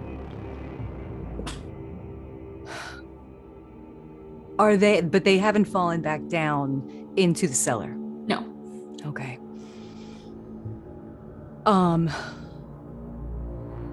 Mina's just going to smoothly stand up, her dress kind of sweeping around, and she'll take a few steps back towards the cellar. Her eyes are just fixed on everybody at the table. And she'll kind of just glance behind her and glance back again and just say, "Well, I guess this is where we part ways for now." She'll look at Jonah. "Well, you staying or you coming?" I'm gonna share a look with Willie and Finley that definitely is checking in with the other two before meeting eyes with Devlin. I'm just trying to get a read on these two before I make any sort of decision. I am scared, and I'm looking at Jonah like, I'm gonna go with you, but I do not like her. Finley looks pretty lost at this point and just sits there in complete shock and just very unreadable, besides just looking completely lost. And at this point too, Victoria lets go of Finley's hand, and Victoria takes a couple steps away, kind of moving over to one of the corners just to have some distance from Finley. And she's just staring you in the eyes, Mina. She's just looking at you. And there is this look of pure determination on her face. And she says, I'm not going to let you get away with this. People are going to know. Get away with what? This. And she points up to the town above you. The collateral damage of a whole fucking town of people. My eyes are still just fixed on Finley. I'm waiting. I'm a dog waiting for an order. And while Mina is distracted with this talk with Victoria, I would like to very, silently get a piece of ghost rock and put it in my palm. And I'm also surveying the room, looking for ricochet points. Okay. That would potentially intercept with the rock on her neck. Listen, Miss Devlin, if you want me to take this reporter out back and do what the witches do, I'm more than welcome. But I think you and I still have some deliberations after that. Still glancing at Finley. I'm gonna need you to do that here and now if you're gonna prove your worth. Go on. And you'll see from Mina, it's not the rock-like power that you see the other witches. There seems to be just this black kind of swirling force that's starting around her shoulders and it's building around her arms. It's kind of like if someone took a drop of ink and dropped it into a glass of water, just the billowing, swirling waves that are just kind of surrounding her at this time. And she's gonna look at Jonah and say, well, I'm waiting. Yeah. Make your move, darling. Okay. Absolutely, Miss Devlin. And I'll push the chair back and I'll stand up and I'll look at Finley, try to give some air of intimidation to it, and then step in front of our reporter. I'm going to take out my cards from inside my my pocket. I'm not wearing my coat anymore. I'm going to shuffle them in my hands. Before I do, it's a calling card of mine before I take a life. And I gesture, I fan them out to our reporter while still making eye contact with Miss Devlin. It's almost like a show of strength. He's trying to show his worth in that moment, and he extends them out to her. Just take a card. At this point, Victoria's jaw is clenched, and are you meeting eyes with her at all, or are you staring at Mina? I will do halftime. So okay. When I'm looking towards Mina, it is definitely with this air of, yeah, this is what you're getting when you buy in on Ward. And to her, it's play along, it's be with us. Okay. You see her eyes have kind of filled with these tears of uncertainty, and she kind of glances over at Finley, and then she looks and she does that kind of quick snatch of a card, okay, fine, and you see her reach out and take one of the cards. Go ahead and flip it over, and if she does, it's that same mirrored reflective surface on the cards that have been with me since I lost my patron. And that reflective silver surface takes over as the reflection changes and the card changes to a Queen of Hearts. And Jonah's going to look to Miss Devlin. He almost looks confused. He's lost for a moment. He says, you know what? That's not your card. It's hers. And I flick it as hard as I fucking can. I bolt Devlin. Yes. All right. Here we go. Here we go. Oh my God. What are you casting here? I'm casting Bolt with as much power point as I can throw into it, which is 6. Okay, go ahead and make that spell casting roll. Okay, so I'm gonna make 3 attacks against Devlin. The first is a 9. That'll do it. The second explodes with a 14. Okay. And the third is a 5. All of them will hit. I believe that second one, you get an extra damage die. Okay. All right. Goodness. Damage on the first. It's going to be 12 points of damage on the first.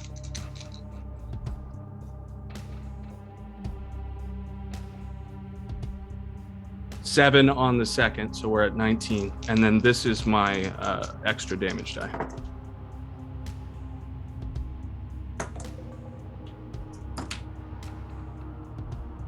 Uh, 14 on top of 19 is like 32.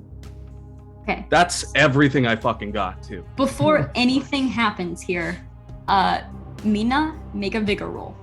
Okay. That is Roll. a D8 plus a D6. Yes. Well, don't Okay. don't add them together. Just take whichever one is higher.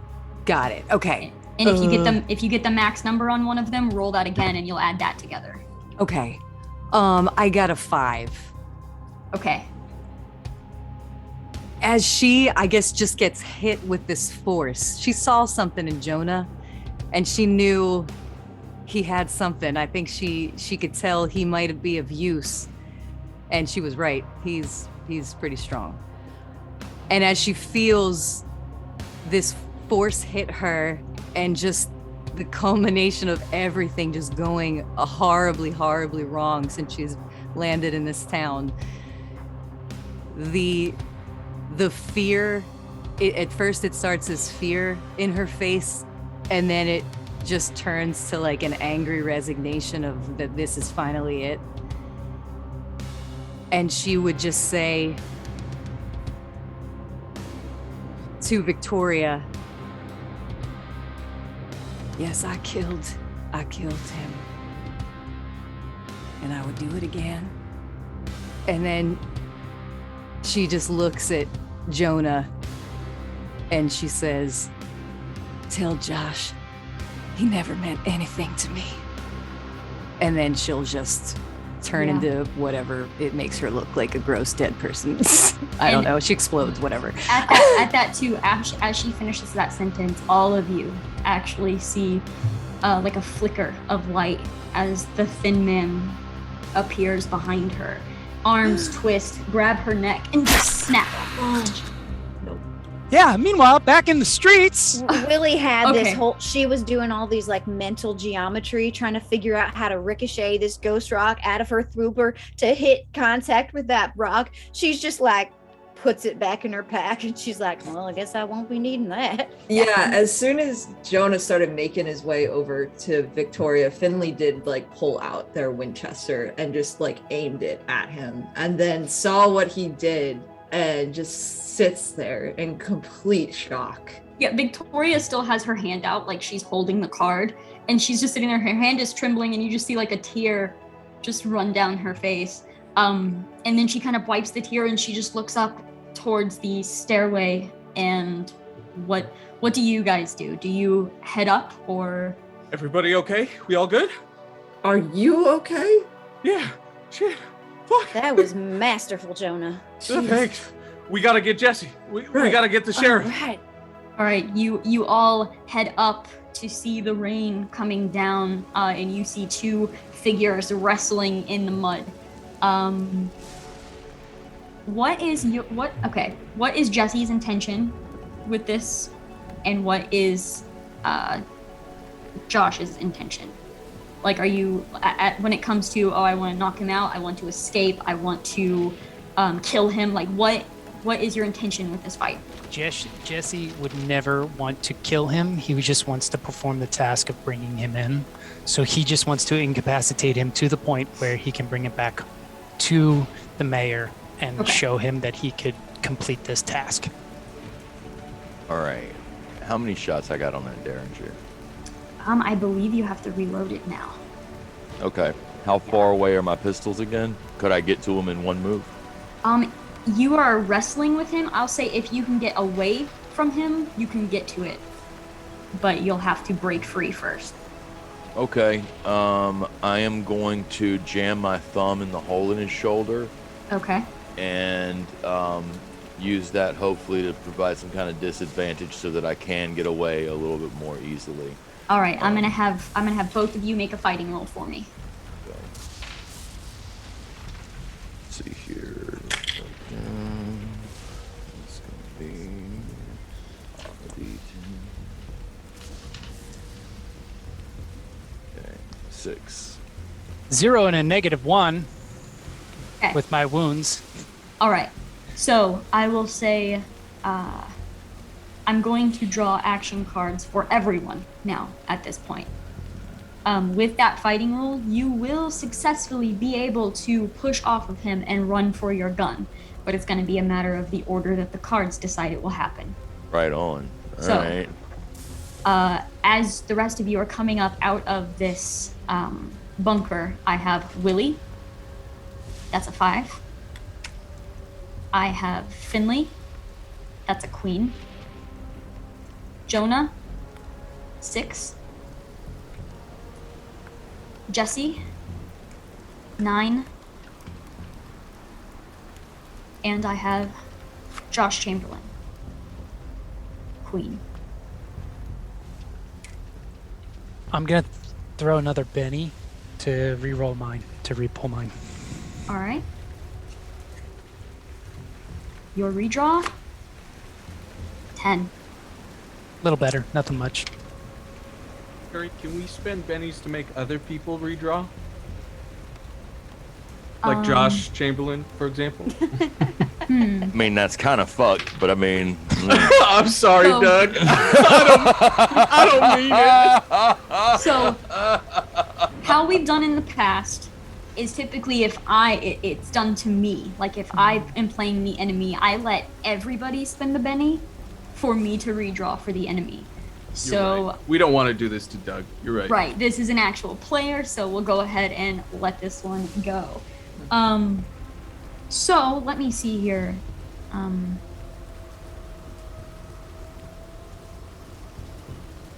It would actually be Finley first. You both got queens. So you'll be kind of acting on the same turn here. We already know Doug's intention, or Josh's intentions. So what does Finley do? Coming up, you see Josh and Jesse wrestling. You see Josh shove a thumb into Jesse's wound, push him away, stumble over, and then just to start like almost like crawling on one leg, kind of dragging one behind, going and grabbing onto the revolver on the ground. And as he's spinning back around to aim at Jesse, what do you do? I'm gonna run up the stairs, push past everybody, and I will just aim my Winchester right at Josh, and I will just shoot. Okay, make a shooting roll. I'm going to spend a Benny to re-roll that. All right. That is 8, 9, 10, 11, 12. 12 damage. So that is going to be another wound. Okay. So I will say with this, I'm going to have, because your intention, I'm sure, Josh, was to shoot Jesse, correct? And while this is still your turn, I'm going to have you shoot, but I'm going to give you a -2 penalty to that added on. So with your wounds, that's going to be a -4 to your shooting roll. Okay. As like the bullet is hitting you at the same time that you're firing, basically. It still is a 4. All right, make a damage roll.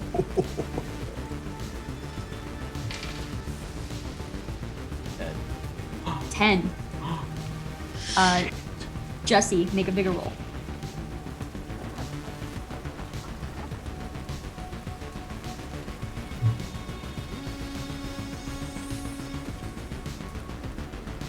Eight. 3 is 11, minus my 3 would be bring me to an 8. So, interesting. So that was enough to actually get rid of your third wound as well. Soaking that, you've just soaked 2 wounds. So you've soaked the one that you're about to take and your third. So you feel this So I'm back to Just- 2 wounds? Is that what, You're back is that to what 2 wounds. Correct. So Josh, this will be Fourth on this gun, Adrenaline. and I fired 3 on the other. right. Thank you. You're keeping track. All right. So you feel this bullet again slam into. It's so close to your other wound. You just feel so much blood pooling from this part of your shoulder here. But this hit, everything kind of goes silent for a moment. You no longer hear the rain. You no longer hear anything around you. You hear your own heartbeat in your ears for a moment, and there's just this flash, just these images, just these memories of Katrina and Reverend Bill, and you think of the Bible still sitting in your pocket, and you're not fucking dying like this.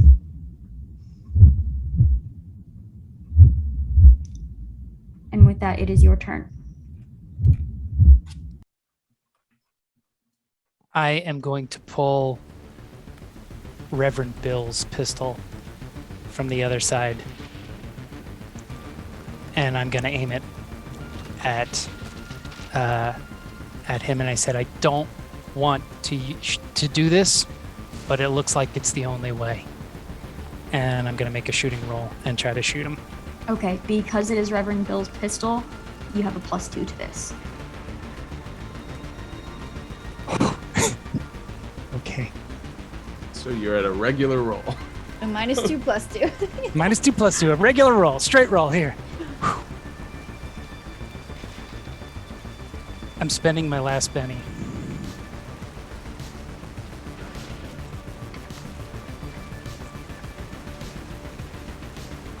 Eight explodes. Yes. With another 7, so that's a 15. Yes. All right, go ahead and roll that damage. And his, I don't know if his was different than mine. Is it still 2d6 + 1? I believe it was the same, yes. Okay. Double 6s? Does that do something? Don't even worry about rolling anymore. Actually, do it, because I want to see what it is. Just, Yeah. God, I feel so bad. Another explosion? I don't feel bad at all. Yes. Oh, I don't feel bad at all. I have fucked him up, and it's time for the hero to like. 13! Yeah. 13 was the fault.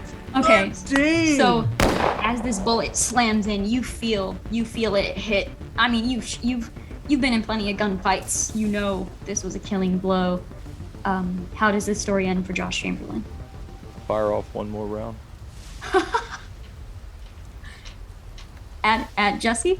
Of course. Who else? Okay, I will still give you the negative penalty for this. That's fine. All right. So, Joshua, he fires, and when Jesse seems to get better after the last time he got hit, he looks kind of confused, and as he's got that look of confusion on his face, the bullet slams into him, and you don't even see recognition in his eye at all. He just falls back, and as he's falling back, he fires, and And that's going to be that -4. -4, and it misses wildly, and Joshua Chamberlain falls dead in the mud of the street. The 5 of you, counting Victoria Glass, stand here as Josh Chamberlain's body falls dead to the ground in the mud. The rain is coming down. It has put out quite a few of the fires at this point. Not the ghost rock fires, those are gonna burn, but they burn a little deeper. So looking around, you're able to see the buildings that possibly are a little safer, a little further into the city. And I'll say for a while, you're all probably just standing in one place in shock, just kind of taking all of this in. And after a little while, people begin to emerge from various places. You see any railers that even come by they see Josh's body, they put up their hands and they leave. Nobody tries to fight you. And eventually you see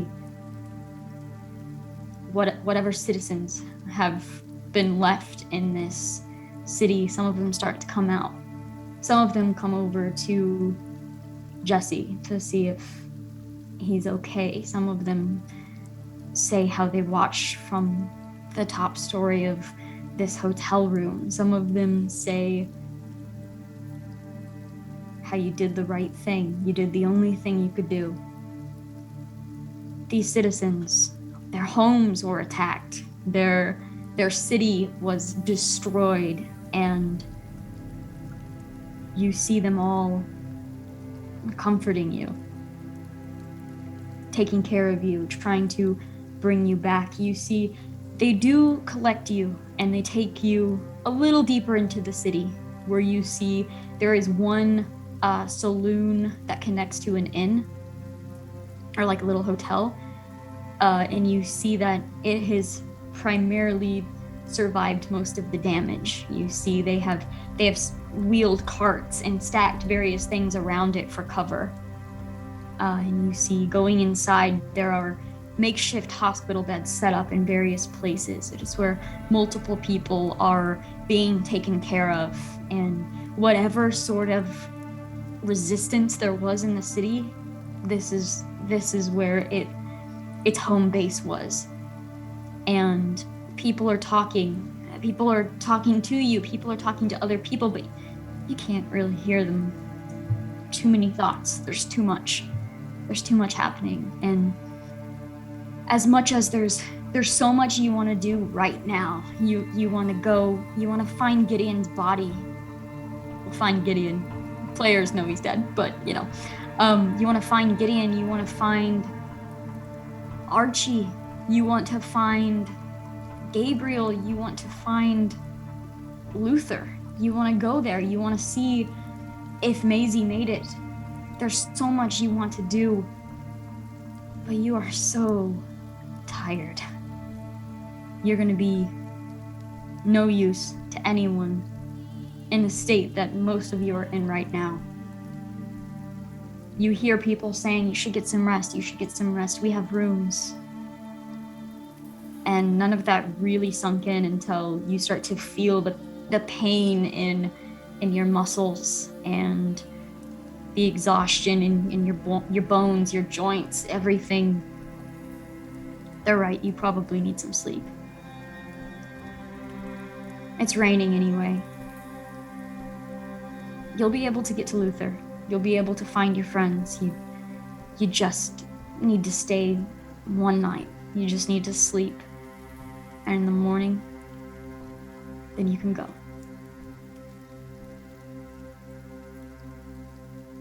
So I will say, after receiving proper medical attention,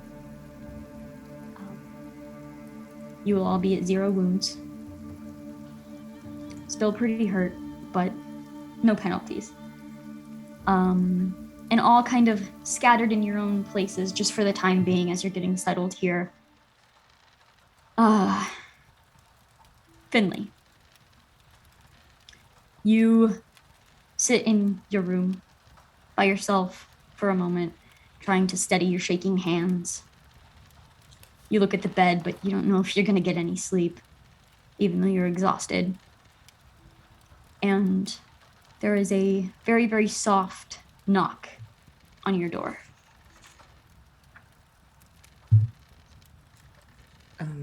I will get up and answer it. You see Victoria Glass standing with 2 cups. One is chipped at the handle, and you see a bottle of some sort of liquor. The cuts on her forehead and eyebrow are bandaged, and her lip looks bloodied and sore, but she still gives you this small, exhausted smile and looks down at the cups.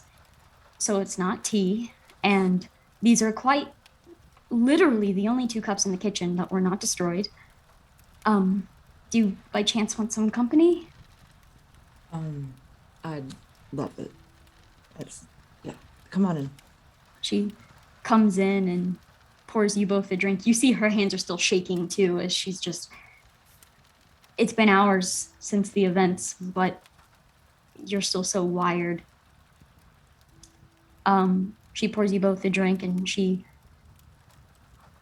holds hers up like she's gonna make a toast, and then just no words come to mind for a moment. And then she decides 2 endings and new beginnings, and just holds out her cup to clink. Cheers to that, I suppose. I'm glad you're all right. I'm sorry about Mina. I meant what I said down there. You see, like, her eyes meet something and then just stay there. Like, she's like,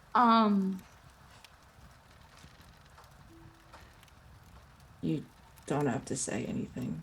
I just needed you to know. She nods and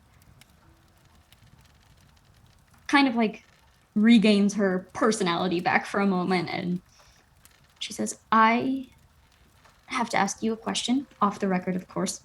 Right. Tomorrow, when the sun comes up, we're all going to go our separate ways and do our own separate things, and I just, well, some of us don't have to go separate ways if our intentions align. So I guess what I'm asking, and she looks at you and you watch her confidence just slowly fade. You watch her sentence change to something else. Like, you're very aware that this is not what she was going to say. It's very, very, very obvious. Do you want to write this story together? Like everything that's happened today? Yes, I would be very honored to. For both of whatever it was that you were going to say before and whatever it is that you just said now.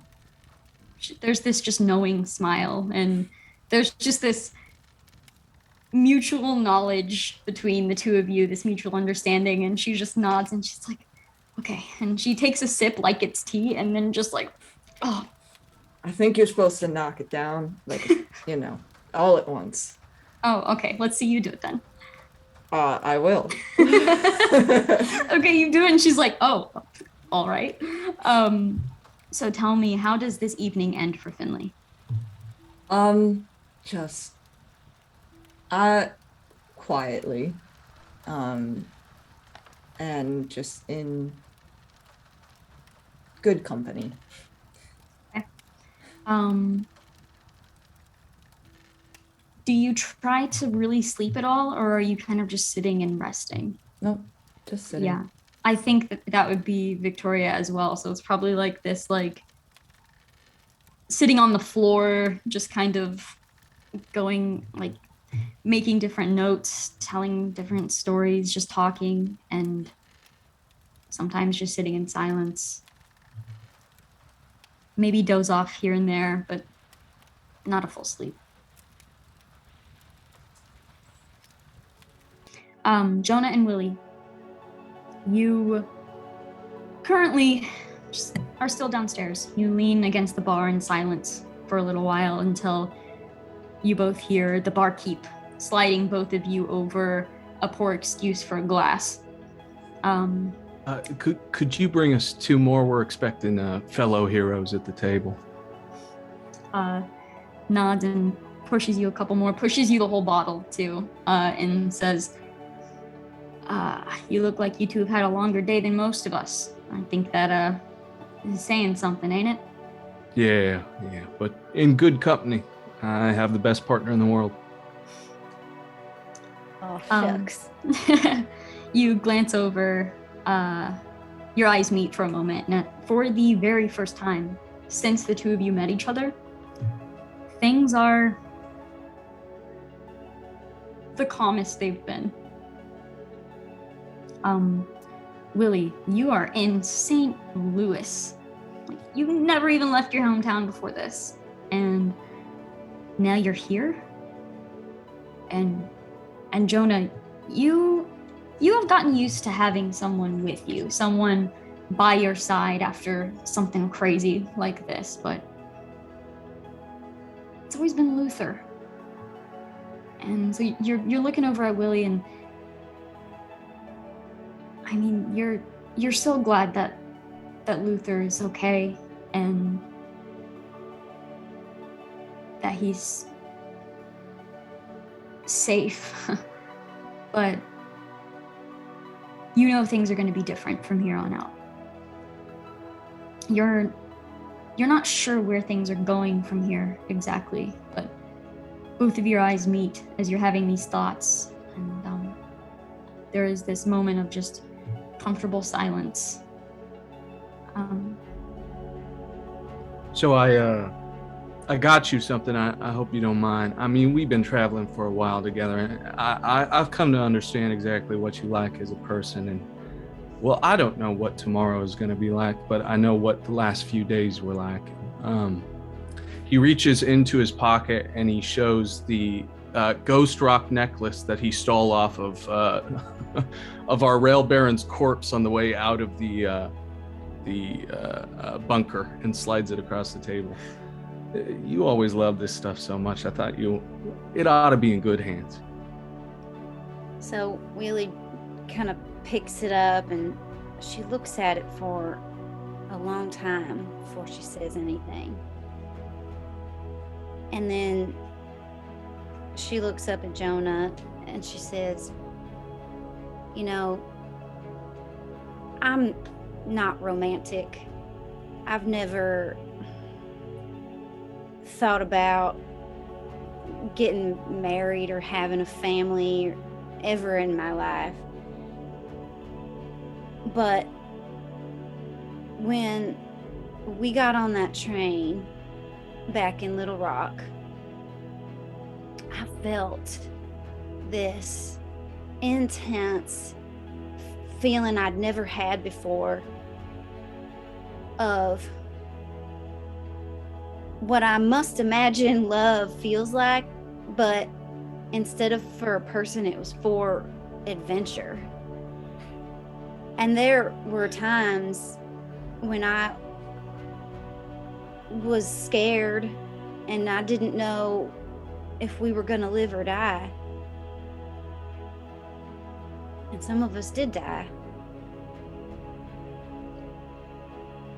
But throughout everything, going on this adventure with you as my partner has felt more right than anything I've ever felt in my life. And I know it feels like we can rest now, but I also know you made a choice back when we jumped off that train. It's gonna come back. And I want you to know that this means a lot to me, but I didn't need it to know that I'm coming with you and we're gonna get through the rest of this together. Well, Willie, that means the world to me. I just gotta say, we gotta work on your delivery a little bit. I was, for about half of that conversation, convinced you were in love with me. And no, sir. I'm not mean, the type. That's all right. That's all right. I'm perfectly okay with our situation, and I have to say, I wouldn't have it any other way. I thought when I first met you, God damn, this woman is going to drive me nuts, and you do, but you have kept me alive, and God, I never expected this out of a person like you, and I feel foolish for thinking that. You are maybe the best person I know. Well, thank you. I know we started out rough, but if anything, you've taught me that people aren't what they seem to be at first. Even a huckster in a 100% wool suit, who isn't always entirely forthright. Sometimes you got to do what you got to do, and I've changed too. I'm not the same person I was. I never will be. I think that's the best thing we could do for each other. Yep. I'm gonna go for a quick walk. I owe 2 people some gifts. You were just the All right. first. I put my hand out for a shake. He slaps it away, goes over to the other side, and just bear hugs her as big as he can. Oh, Jonah. I'll see you in the morning, okay? All right. All right. So, tell me how this night ends for both Jonah and Willie. If you don't mind, I'll go first. I go to Finn's room, and I shave in a haircut on the door. Excuse me, if you're getting up to some lascivious actions on the other side, I'd like at least a warning before I open this door. So, You're fine, Jonah. are you sure? Because I am only comfortable with partial nudity. Well, the good news is there is no nudity happening in this room at all. So Those letters have sold a false story here, and I'll enter the room if they're comfortable. Yeah. Finn, I just wanted to thank you for being out there, for helping us, and for caring about people. You were so quick to give my friend the cure to the world, cure to your friend, and that means a lot to me. And so, I mean, I think we'll probably run into each other somewhere down the line, but I thought that I'd give you something as a token of gratitude for us not dying falling out of a window. And he takes out a packet of parchment and a tube of lipstick that he's bought this night, and he extends it out to them. I figured you're probably going to be writing a whole new slew of letters, and it's good that you get your shade down now. Oh, yes. I appreciate it. I don't know how much this is going to come into use, but the sentiment is there. It's the sentiment. I will pull Jonah into a hug if he'll let me. Absolutely. Oh. I was about 10 seconds from killing you down there, but I suppose I should have trusted you from the very beginning, and I apologize for not. You had every right, and if I was in your position, and if Willie was on the other side of that gesture, I would have pulled the trigger. So you're a better person than I am. I knew someone like you that I lost recently, and I just want to say you are a very good man. Well, if I can pay a testament in return, I promise you haven't lost him. People like me don't die. Yeah, We will I'm sure annoy beyond the grave. I promise you that much. Well, Mr. Ward, I very much look forward to when that day happens, but I also hope that I will see you around. I'm buying drinks in the morning, so Got it? I'll be there. perfect. And I'll lead them to it. Just make sure you practice all safe interactions, okay? Yes, Mr. Ward. It's a dangerous place, St. Louis. A lot of blood running through this city. You don't want Yes. none of that. Okay. And I'll make my way to wherever the sheriff is keeping himself. Before we get to that part, we'll go ahead and how does Willie's night end? Well, she is not going to wait, or she's not going to go to sleep. And she's worried about Jonah, so she's going to wait until Jonah gets done with his gallivanting and comes back to his room and goes to sleep. And then she's going to just creep in and like sleep on the floor next to his bed, just with like her little hand on his boot. Okay, noted. Just so she knows he's there and that nobody's trying to get him. But she doesn't want him to know because, you know. Perfect. Jesse, You sit alone in your room and you're thinking of every event that got you to this exact place today. It's just running through your mind. Could any of it have been prevented at all? Was it all entirely out of your control? You're not sure which one is worse. And you look at the blood on your hands, underneath your nails, that you just couldn't quite scrub away.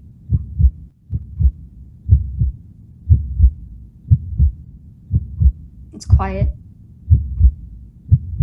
You have the Reverend's gun sitting on the floor. You have the Reverend's Bible sitting on the floor with that zombie bite just right into it.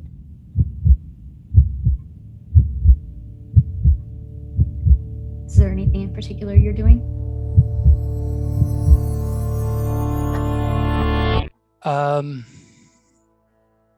I think it's just going to be quiet contemplation. Okay. I might even pick up the Reverend's Bible and start reading his, sort of pencil-lined passages, Okay. flipping through it, thinking about the Reverend, of course, and he's still not wearing the sheriff's badge. The sheriff's badge is there, but there's something about it that doesn't quite feel like he's earned it yet. Like he hasn't, he can't put it on. So it's with him, but it's not on him at this point. All right, and after a little while, you hear a little knock on your door. Excuse me, lawman. Yes? Are you accepting visitors at this hour, or is this a little too late for the police? Oh, police never sleep. I don't know if you didn't know that. Oh, I've never met one. You're the first, honestly. Usually they're chasing me out of town. Come on in. Okay, I'll come in. Listen, Jesse, I'm sorry I couldn't be up there with you when everything happened. I know it was your trial and your tribulation, and I'm sure you're going to put on a brave face and say you wanted it that way, but I truly am sorry I wasn't up there to watch your back, and I wanted to come by and pay that testament. I appreciate it, Jonah. But in a weird way, I feel like there were other people up there with me. People that had my back the entire way. I just didn't know it. Well, you did right by all those people. Those that were there and those weren't. Even the people we go after this, the people we go to help after this, all of them, they owe you a debt for what you did. Well, I don't know if they owe me a debt or anything. I'm just doing the right thing at the right time. Or at least what I think is the right thing at the right time. Still learning, as you can tell by my sunburn. Well, if it's any consolation prize, you are learning a lot quicker than I. Doing well. And by the end of it, you might actually be a good sheriff, which is something I've never come into contact with, which is, you should take that as a trophy, my friend. And as such, I thought that I would give you a little trophy of your own. I don't know if you're wearing the actual thing yet, but and he tucks into this little needle that he's kept in the side pocket of his dress shirt that sort of pierced through. He takes that out, and then a card from his deck that shifts into the Jack of Spades, and then he pierces this through and hands it over to you. He says, "I figured it could be a loner until you decide the other one looks better." I take it. I say, I appreciate it. Of course, the jack is the biggest sucker in the deck, but that's the strongest of them all. It's the closest thing I could think for law enforcement. That's good. I'll wear it well. I appreciate it. I got one more thing. I'm gonna take a walk later tonight, and I don't think Willie's gonna go for it, this idea. But if you could just watch for while I sneak away for a couple hours, I'm just gonna have a drink myself, get some thoughts in. You think you can do that for me? Look after Willie? Yeah. Absolutely. I would. You have my word. You're a good man, Sheriff. I'll see you in the morning. I will see you in the morning. Perfect. And I'm gonna head out, go downstairs and buy a chair from the bartender. I'll throw as much money as I need to for the chair. He would probably just say, if you can find one that's pieced together, just take it, I guess. Perfect. I'll take it and I'll start marching out of St. Louis. Okay. Well, Willie is probably still downstairs waiting for you to be in your room to pop in. So Willie would probably see this happening. That's okay. So yeah, Jonah grabs the chair and starts walking out. I'm gonna follow him out and say, Jonah, where are you going? And why do you have a chair? Well, you know where I'm going. I can't be in the city when whatever this is happens. So I thought, buy myself a chair, at least be comfortable when I take a walk. Don't you even think about it. I'm not letting you. We gotta go get Luther. I'm not letting whatever this thing is come and get you and ruin my dream of a 3-person adventuring team. It's just not gonna happen. Willie, You're gonna leave me alone? It's happening tonight. I can How do feel you it. know? Well, It spoke then we'll to face me, it together. and it took from me, and it's coming back to collect, and it's gonna be tonight. So I'd at least like to have a cushion under my ass when it's taken. Why don't you lean on your friends who would do anything to help you? Because We beat him once, we can beat him again. this is a coffin I dug myself. You can watch plenty, but when the cards are dealt, there's one man who can bet. Unless you want to take my seat, you can see what happened to Mateus that way. Don't you tempt me, I will. You're rotten at cards. You're honest. Well, that's true. And I'm just going to start marching. I'm gonna follow him. All right, so the two of you walk through the rain, and the city has this just eeriness about it anyways. It's empty. It's destroyed. It's dark. And as you make it towards the rubble of the gates, the hair on the back of your neck stands up as you just see the thin man on the other side, standing tall and waiting. Yeah, I'm just going to set up my chair in front of him, deal my cards, or at least get them in my hands and take a seat. Can I see him? You can. Thin man, as you set down your chair, you see him take a few steps, just a few steps towards you, just to stand with you. His frame kind of almost blends in with the frame of the doorway of this gate as he's standing there. There's kind of fingers on the edge, just peeking around just barely. And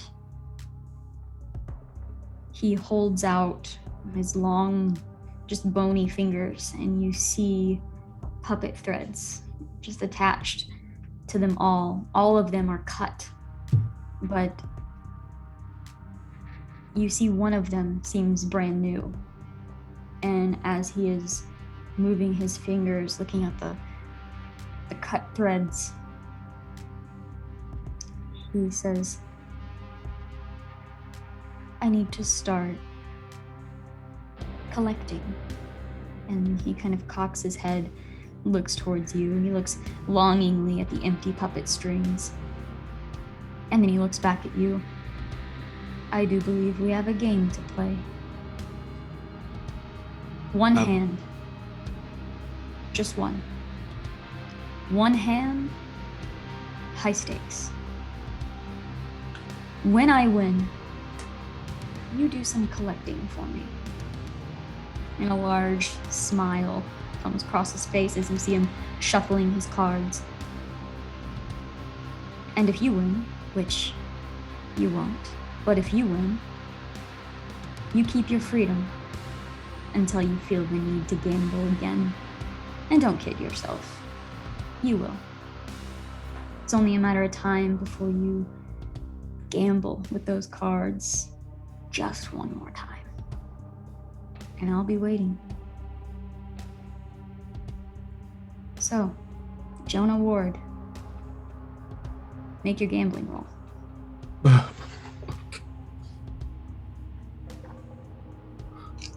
Can I have a -2 to this roll?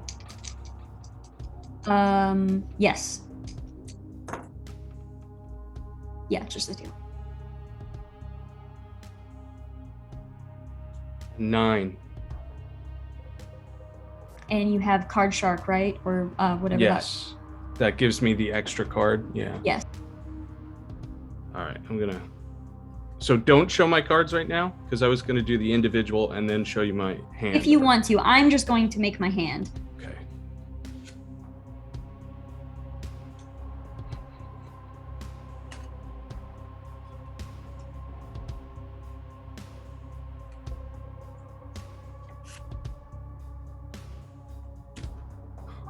Holy shit.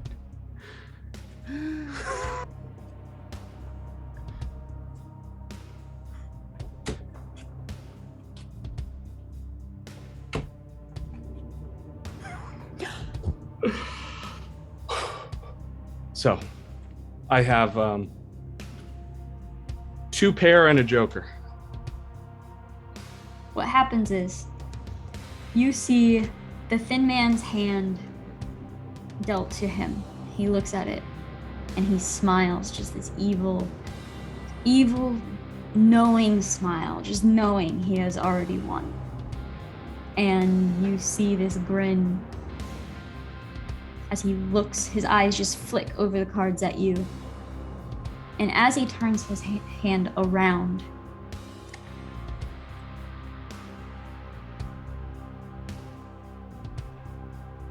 Whoa.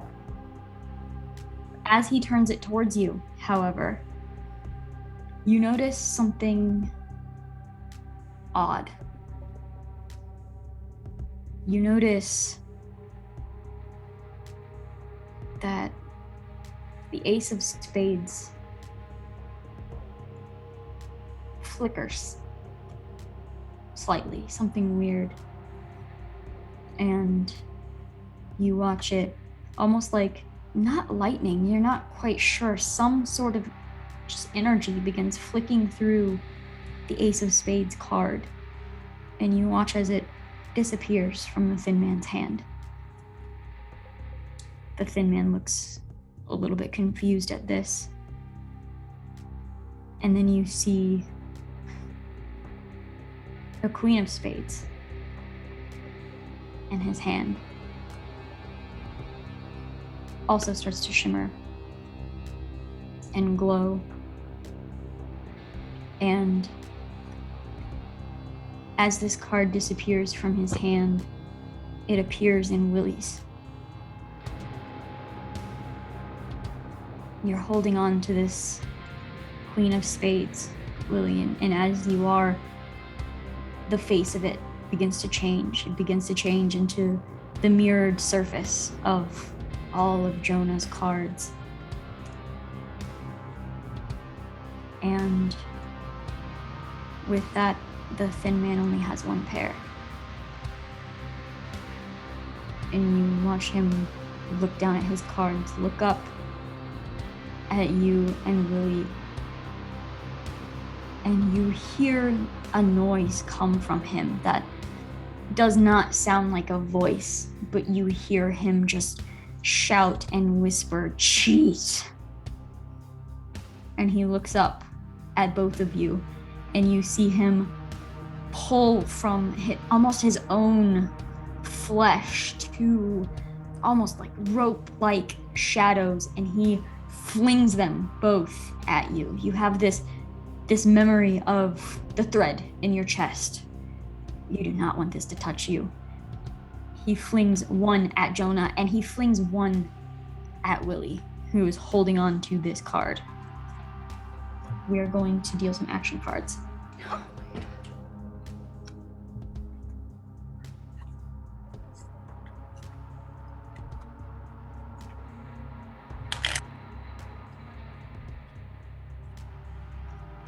You have Willie. Ooh, Jack. What is Jack? This is Jack. Yeah, it doesn't want to pick up that close for some reason. We have Jonah. Also a Jack. Thanks, Jesse. And we have the thin man. No. Queen of Hearts. That's ironic. Can we spend a Benny to have him redraw? Sure. Yeah, I'll totally throw a Benny at that. Yeah, we will do that.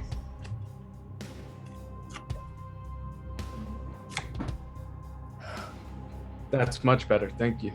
All right, so the two of you are up first. You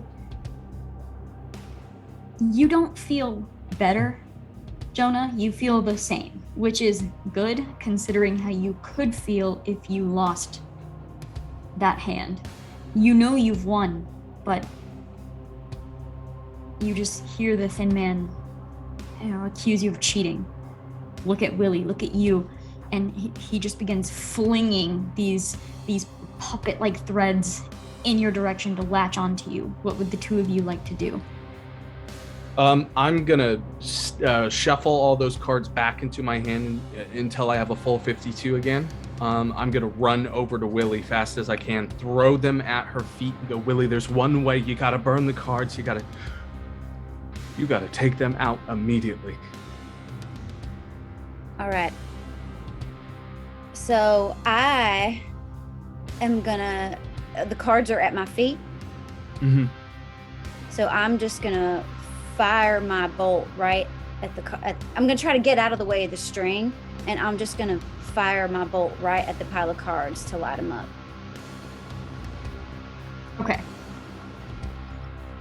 And while that's happening, does Jesse do any, or does Jonah do anything else? I think I'm just running distraction with my star revolver, running the opposite way to keep him away, as far away from Willie as possible. All right, so Willie, go ahead and make your roll for that.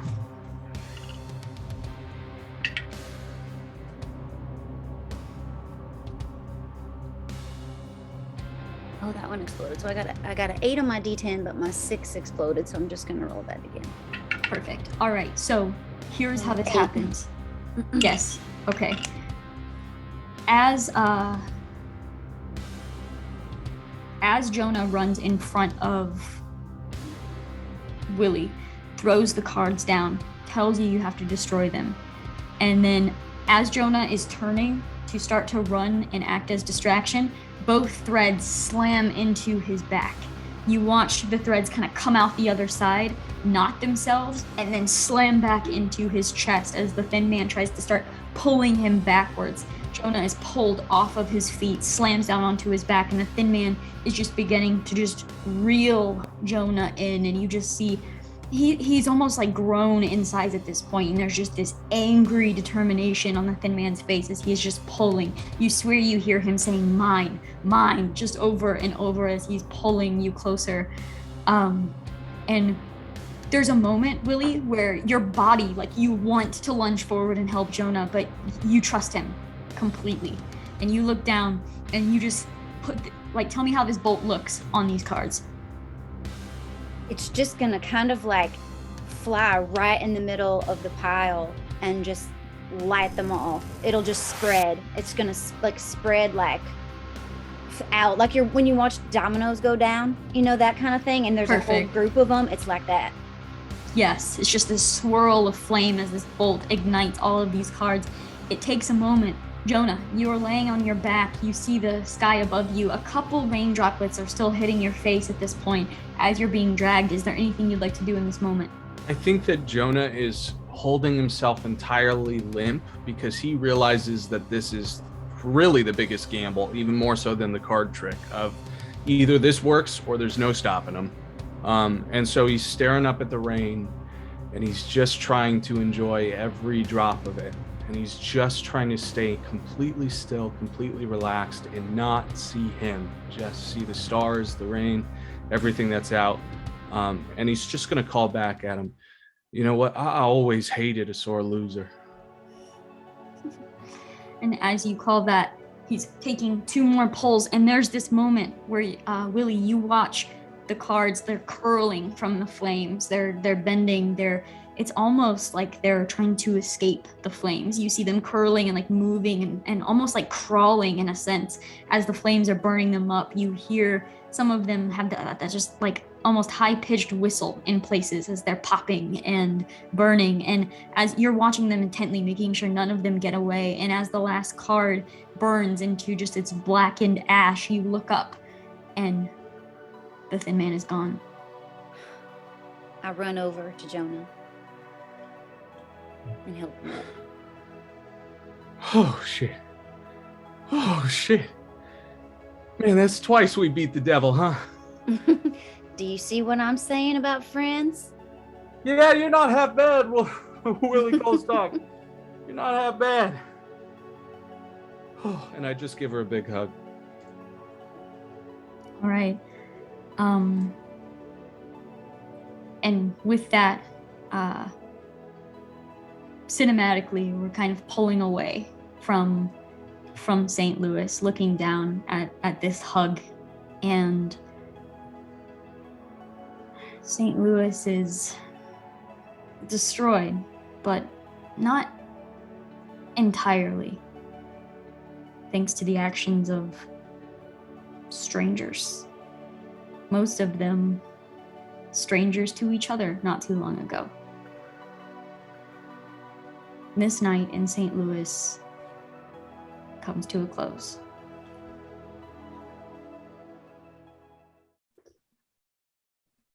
Luther rides fast out of St. Louis and towards this little railroad station, following the tracks. As you are approaching, it is the only building that you can see around you, and as you get up close to it, you see a few horses actually still in the stables here. One is large and it looks injured. The other 2 are in fine condition. That's what you notice as you're riding up. Getting off your horse and kind of looking around, you see a couple of dead bodies laid in the stable as well, and it doesn't look like they were dumped. It looks like they were placed there by someone who cared for them to keep them out of the storm. You see a woman's body also dead outside of the station, and that one was a little more recent. Do you go inside? Well, I probably, more than dismount, I probably kind of slide off the horse, because I'm assuming I've been in the sun for a while, so I'm like really like achy and kind of like burning, and so I'm kind of, you know, it's more of a crawl. Like kind of staggering to get into some shade, because I definitely would be kind of heading towards, like, I'd be keeping my ears open for noises. I probably wouldn't even have my pistols out. Like normally I would, but at this stage it's just like I don't care. I'm like on Mhm. my last legs. I gotta find this person or get undercover. All right, so you painfully kind of crawl over to the door, kind of reach up and just takes you a couple tries at the doorknob to finally actually turn it enough to shove the door open with your shoulder and finish crawling in. Once you get inside, you kind of kick the door shut, and Jesse was right. It's very shaded in here. It is very dark. What windows are there are like covered with like almost when almost like the windows were wet and then sand blew on it. So it's got kind of just speckles of just dirt, haven't been cleaned in a while. And a lot of that helps with the shade as well. Looking over, you do see a woman tied to the built-in desk here over at the controls. She's kind of slumped in the corner, covered in sweat, blood covering her leg, and she's pale. Maisie, you kind of glance over. You see this man in nice clothing, although it's very dirtied, wearing a bandana, and you see two at some points just from your vision clouding. What would you like to do? I would kind of like try to shakily reach for, one of my knives that's on my thigh, but it wouldn't happen, because I'm so exhausted, can barely move. Eyes just kind of closing every now and then. Who the hell are you? I put my hands up. A friend sent me by the name of Jesse. Finley, I believe their name was. Mm-hmm. And I got something for you. And I pull out the vial. They said this was some sort of medicine supposed to cure you. About fucking time. I've been through a similar situation, so I can understand what you're going through. Now, I don't mean you no harm. Please, my appearance may be a little weird. Just take this. And then, can she move her hands? Or do I have to put it in her mouth? One of them, yeah. You don't have a lot of strength. Like you wouldn't be able to probably hold a gun with that weight, but the little vial, yeah, you can grab onto that. I say, don't drop this. Maisie, she'll chuckle a little bit, and take the vial with, more ease than other things that she's tried to grab at recently. So I just, take it like a shot or something? Funny enough, I didn't get many instructions with this, so I guess drink it up and let's hope for the best. Yeah, I mean, it's a liquid, so... And then she'll just toss it back, her head kind of like lolling in the process. And while she's doing that, I'm just gonna say, I have seen the devil too. I hope you come out ahead of it more than I did, because, the doctor that gave you that medicine, he knows what he's doing, but there may be some side effects. I can't guarantee that you'll be 100% normal. Well, side effects are better than a fucking monster. I will agree. You don't look too bad, though. What happened to you? Well, stories about vampires, they're true. Oh yeah, there's all kinds of shit out there. Yeah, and I guess I'm one of them now. Not one of the bad ones, I hope. Who's to say what's good or bad anymore? I've seen a lot of things, and I can agree with that. I'm glad you were able to get some kind of help. I hope this helps me, because I am not interested in losing to some fucking ugly thing that bit me. I completely understand. Are Yeah. you still tied up? Mm-hmm. Okay, I'll take out my knife and just, get your ropes off you. Yeah, so her arm will just kind of fall because, by now it's like numb and she can't feel it that much. Thank you. Jesse's a really good one. I'm glad he sent you. Yeah, I don't know how they did. I kind of had to leave. There was something happening to me. The sun really, really does a number on me. Do you mind if I rest here till nightfall? I don't mind at all. No, you're fine. All right. Do you need any food or anything? Water probably. So I would look around for some water if I can find it. Yeah, I would say you could definitely find some in some of the satchels on the horses in the little stable area. Bring that in, get her some water. And I will say the two of you probably sit together for quite a few hours. I was gonna say I probably spend some time singing some songs as long as it was well received. Yeah. I wouldn't want to push it. Yeah, no, that would be allowed. She wouldn't roast you for that or anything. Yeah, so occasional singing. As the hours are passing, you're both beginning to feel a little bit better. Luther, your skin isn't aching as much as you are spending some hours completely covered. Maisie, it's like the day you start recovering from a cold, flu, like the worst is past you. You still feel awful, but you're like, okay, at least a little bit of relief. Mm-hmm.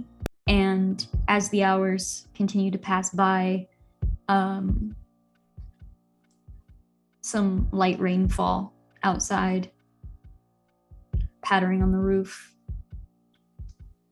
and the sun goes down. Night arrives, and Maisie, your leg doesn't really hurt anymore. There's this moment where you think that's probably a really bad thing, and you kind of shift your clothes and look down at your leg, and you're not sure why. You can't really explain it, but it's like more flesh has kind of grown over the wound, and it's not so mangled anymore. You find a fucking magic man or something? I tell you what, I broke my arm jumping across buildings and I healed almost immediately. So I would say maybe this doctor is magic. I mean, at this point, I'll take anything. I'm not one to judge. Do you find yourself hankering for the taste of human flesh, perhaps? Not right now, but right. if I did, it wouldn't be the first time.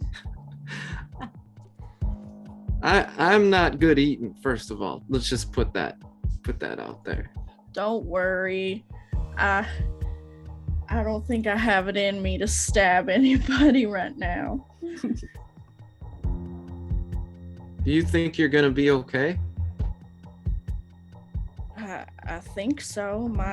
My leg is growing back, and that's not something I ever expected. Well, and I look outside, I see it's night. It's like, well, I think it's best I be getting on. I'd be careful. Things that got me really love the nighttime. But I know you don't like the sunlight, so Yeah, I'm not too worried about that anymore. As long as you're okay. If you think you can make it home or whatever, otherwise I can escort you. I can do it now. I ain't doing it during the daytime. well, shit, I don't know where to go. Where are you going?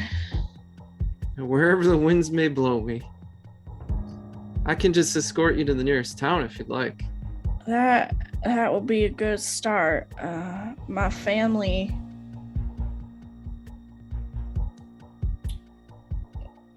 I'm on my own, so that'd Know be what nice. that's like. Yeah.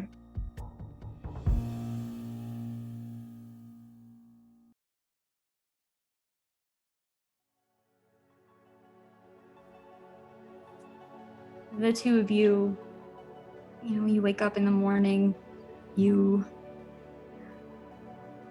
have drinks with your friends, but your main concern is getting back to Luther. And you drink, you eat what you have, what you can, and then you get packed up and you start heading for that station at the Crossroads. And the two of you head together. When you arrive, you see the few horses in the stables still that were put there what seems like ages ago. And you walk into this station, and as you open the door, you look in, you remember where Maisie was tied up, and she's no longer there. You don't see anyone, actually. There's nobody here.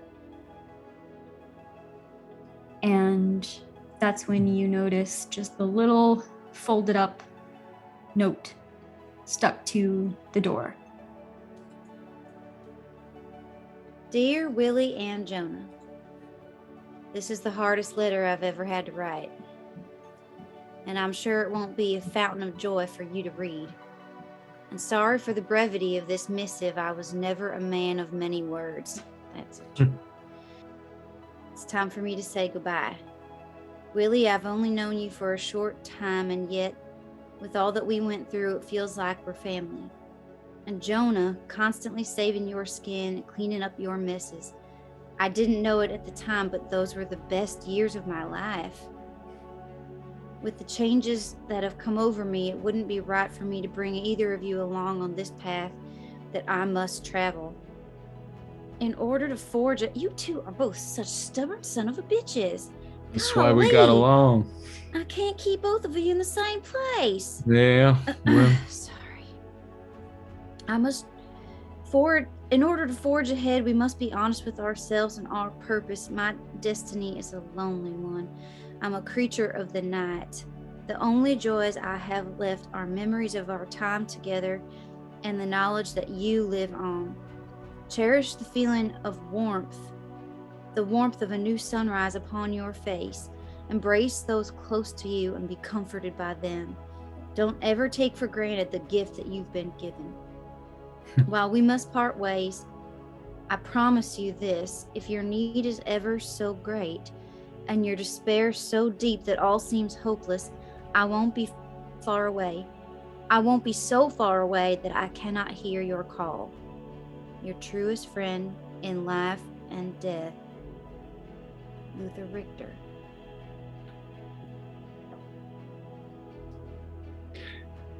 Yeah, well, that just about sums it up. That's Luther right there. You know what, though? I am deterred, I still think I want to work on something. I just have a feeling that we'll be back together with him again someday. Oh yeah. Can't be the end. Can't be. I mean, not when we have science. I can come up with something, I know I can, that can make him presentable. It's just going to be a matter of finding him when we're ready, when he's ready. If anybody can do it, it'll be you, Willie Colstock. Thank you. But I know you knew him longer than I did. Are you okay? It hurts. But he was the reason why I changed to begin with. Same as you and I changed each other. And I know that if he says that he's going away, that he means it. He was never a man that told lies. That was my department. I just hope that wherever he's going, he's at peace. Me too. And I know that eventually you and I will run into him. And none of this means that your dream can't come true. I have never been one for traveling alone, and if he means to run, then maybe we mean to follow. You can't just be taking lonely chairs out into the desert. Oh, you said it. And I think so too. He's stubborn just like you were, and he's doing the same thing you would have done if I hadn't followed you that night. So I think we stay the course. We stay together with the plan of all three of us being together again. And with that, she looks around and notices that Matthias's body is not there. Oh. Yeah, Matthias's body, there are no bodies in here. And as you leave and kind of turn and look into the stables, it looks like the bodies have been placed with care in the stables. You see Matthias, and you see the man that was brought in on the back of Finley's horse, and you see Katrina Devine. But no Maisie, right? No Maisie. You think Luther saved that woman? I think he did. Does it look like the rope that was tying her up was like torn through, or does it look like someone untied it or cut it? Looking at it, it looks like it was cut with a knife. I think he got her, and I think he saved her. And maybe it's some sort of a half cure like he was, but I'd have to think he wouldn't have let her go if he thought she could be a danger to other people. That's good. It's good he has somebody. As much as he doesn't want to admit it, he always needs somebody hyping up all the things that he does. It's good he'll have somebody on the road. Well, We ought to give Matthias a proper burial, huh? that's what I think. And probably these other two as well. I'm sure Luther couldn't do it because he couldn't be out in the sun, but he put him here for a reason. I think we should lay him to rest proper, like you say. Yeah. Let this be the end of this whole rotten business. Well, I would like to pull out a bottle of whiskey that I took from the bar last night, and 2 little glasses, fill them up, and give one to Jonah, one to myself. I would just like to say, here's to everyone who went on this adventure with us, and to those we lost along the way. Amen.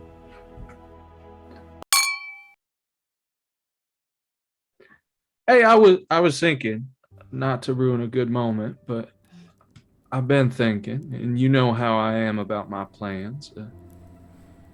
Say, one Jonah Ward and one Willie T. Colstock is, well, they're hankering for the next big adventure, huh? Mm-hmm. And I was thinking, there just so happens to be 2 rail barons who have gone missing, presumed dead in the city of St. Louis, leaving a considerable power vacuum within the structure of the West, I'd say. And they may be looking for some folks to hunt down the rest of those poisoned apples that were working for those 2. And, well, that would leave a whole lot of rail open to the West. A lot of adventure. I was thinking maybe you and I look into this business and chase down the stragglers. Well, Jonah Ward, I'd say that sounds like a plan. Luther is the kind of the proverbial cowboy that rides into the sunset, except it's into the sundown. Into the moonlight. Yeah, where I imagine it would be a situation where Luther would try to isolate, but kind of remain on the outskirts of civilization, and maybe he would be more apt to continue his more lawman type things or bounty hunting type things, except it's just basically him sucking the blood of bad people. As Luther would leave Maisie, she would give him a kiss on the cheek and say, if you ever need another, like, kind of half dead, half alive pal, I'll try and make sure you always know where to find me. I'll keep that in mind. I wouldn't be surprised that we meet up again someday. I sure hope so. It'd be nice to be able to see some faces I've seen before. I will say what Maisie would want to do once, she literally got back on her feet a little bit more would be to kind of take up the model that Katrina had with her and the other girls and take in some girls who came from St. Louis kind of under her wing, kind of any of them that felt lost or had lost everything and needed a makeshift family or sense of purpose. Maisie would go out of her way to find them and bring them together. Where does Jesse go from here? What does Jesse do? Take the long way back. He would pass by the Crossroads station. You heading back, kind of heading at that straight path toward the Crossroads, but not staying directly on the path. You would find the bodies of Archie and Gabriel. Okay. I would probably do something for each of them as well. Either take care of those bodies as well. Okay. Yeah. Because I Probably didn't know. wouldn't be able I to didn't be, know. like, super in depth. Right. I wouldn't Right. be spending the whole, 4 or 5 days doing it, but I would definitely either burn them or, just give them some sort of proper Closure. Yeah. Yeah. At that point. And then I think he would continue on because he would definitely want to check the box on the task. I think he would have to tell the mayor that he accomplished what he did. I think he's seen too much, known too much. But I think he would find a different town maybe to be sheriff in. So you turn in that sheriff's badge? I'll turn in the one that I had been holding on to from the original sheriff. I'm going to keep the one that Jonah gave me, as I'm sort of tucked into the Bible that the Reverend gave me, of course. Okay. And I would just tell him that I don't know where I'm going, but if he should ever need me, he could send word. I'll send word for where I finally settle down. I feel like this time around, less moving around place to place, kind of staying with Victoria and writing that story. And, if that means staying in St. Louis, that means helping out in any way that they can, to kind of get the city back in a sort of array. I think I see, you know, later on down the line, going and trying to find Jonah and Willie and Jesse just to see everyone again, just for the sake of knowing that everyone's still alive, you know, that it wasn't all completely just like something that they woke up and it just never happened, you know. And I think for them it's eventually, you know, giving up that whole, just giving up the whole thing with Augustus Finch and giving up that whole story that they were creating with that, and letting it go, because they just can't carry on with that any longer, I think. And instead writing under, you know, the real name, writing under the name that, you know, they feel more comfortable with. Our story ends as Victoria Glass sits down at her desk. A stack of fresh, blank paper sits on one side of the typewriter, and an empty tray to hold the full pages sits on the other. She pulls the first page into position and takes a deep breath, adjusting the gold wire-rimmed glasses on her nose, eye still a little blackened from the events of St. Louis, scratches bandaged on her forehead and eyebrow, and her tongue kind of runs across her fattened lip as the swelling it always gets worse before it gets better.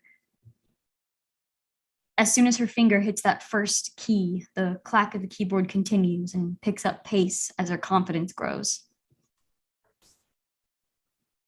Finley moves to sit beside her, and as the words begin to fill the pages, Victoria Glass and Finley Ladoris write the story together.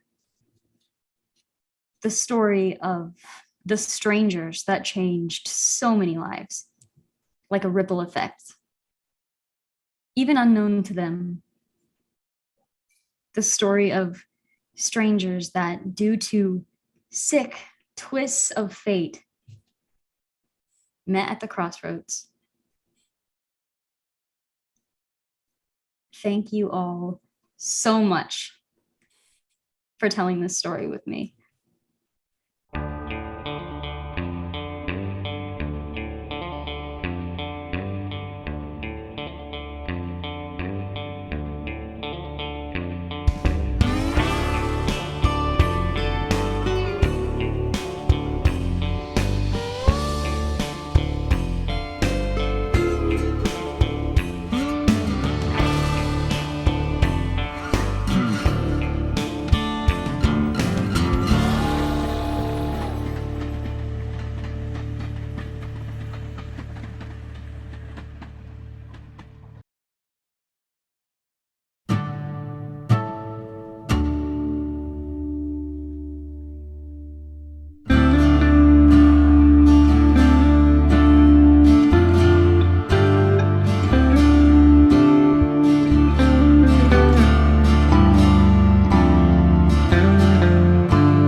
Sister, I'm writing to update you on recent progress towards the plan, and I hope this letter finds you well.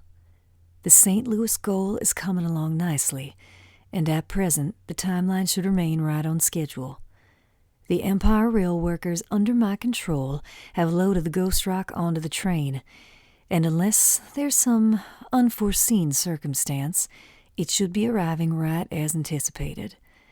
It was simpler than I expected, gaining control over these men in Josh's employ, but Josh himself remains a potential issue. I know he never saw us as Romeo and Juliet, but he seems a bit more aloof as of late, even for him. I know some of his men still suspect something, but I've managed to convince Josh to send most of them to St. Louis in advance. It can only help to have more bodies there when the explosion goes off, and more bodies means more servants in the long run. So, all in all, it could be worse. I trust our sisters will gather as many of the townfolk towards the platform for when the train arrives. The Ghost Rock dust can travel a decent distance, as you know, but those in the closest vicinity will be easily overwhelmed, and will make our work much easier. Once I arrive, all those infected will be under my control. As always, if anyone resists or becomes suspicious, kill them. Dispose of the bodies, or at least make it look like an accident. And also, keep a lookout for Victoria as well. Frankly, I have tired of our cat and mouse game, so if you see her unaccompanied and the moment is right, eliminate her. And if you can, give her my regards when you do. My only regret is that I won't be there to witness her meet her most deserved end. I should be arriving with Josh within the week. Depending on how everything goes will determine what is to be done with him, but I am in the process of creating documentation that will grant me full control over the Empire Rail Company if something unforeseen should happen to our Mr. Chamberlain. His greatest asset other than his company is warming my bed, and once I gain control over Empire, I can easily find another to assist in that regard. Keep faith, my sister. Our time has almost come. We just need to remain vigilant and ready. Soon I will have dominion over everything, and you and all my faithful sisters will join me in making this world our own. Signed, Mina Devlin.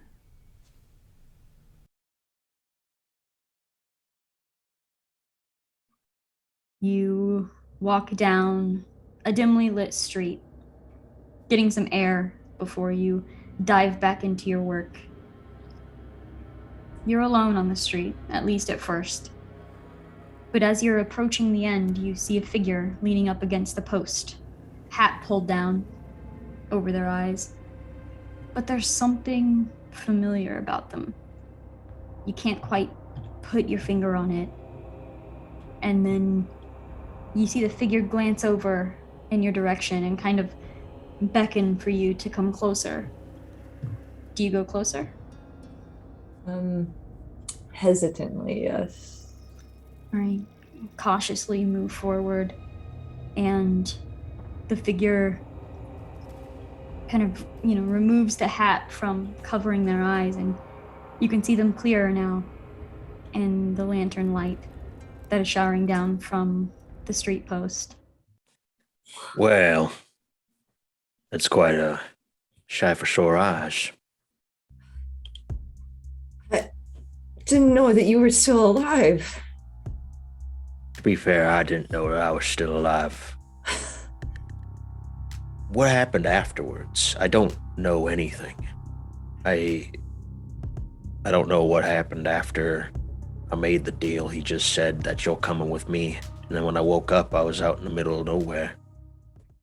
So there's just kind of this, you're explaining a little bit, but there's almost just this like zoom out as the two of you are walking toward the place you are working on this story, and the two of you begin to head there together.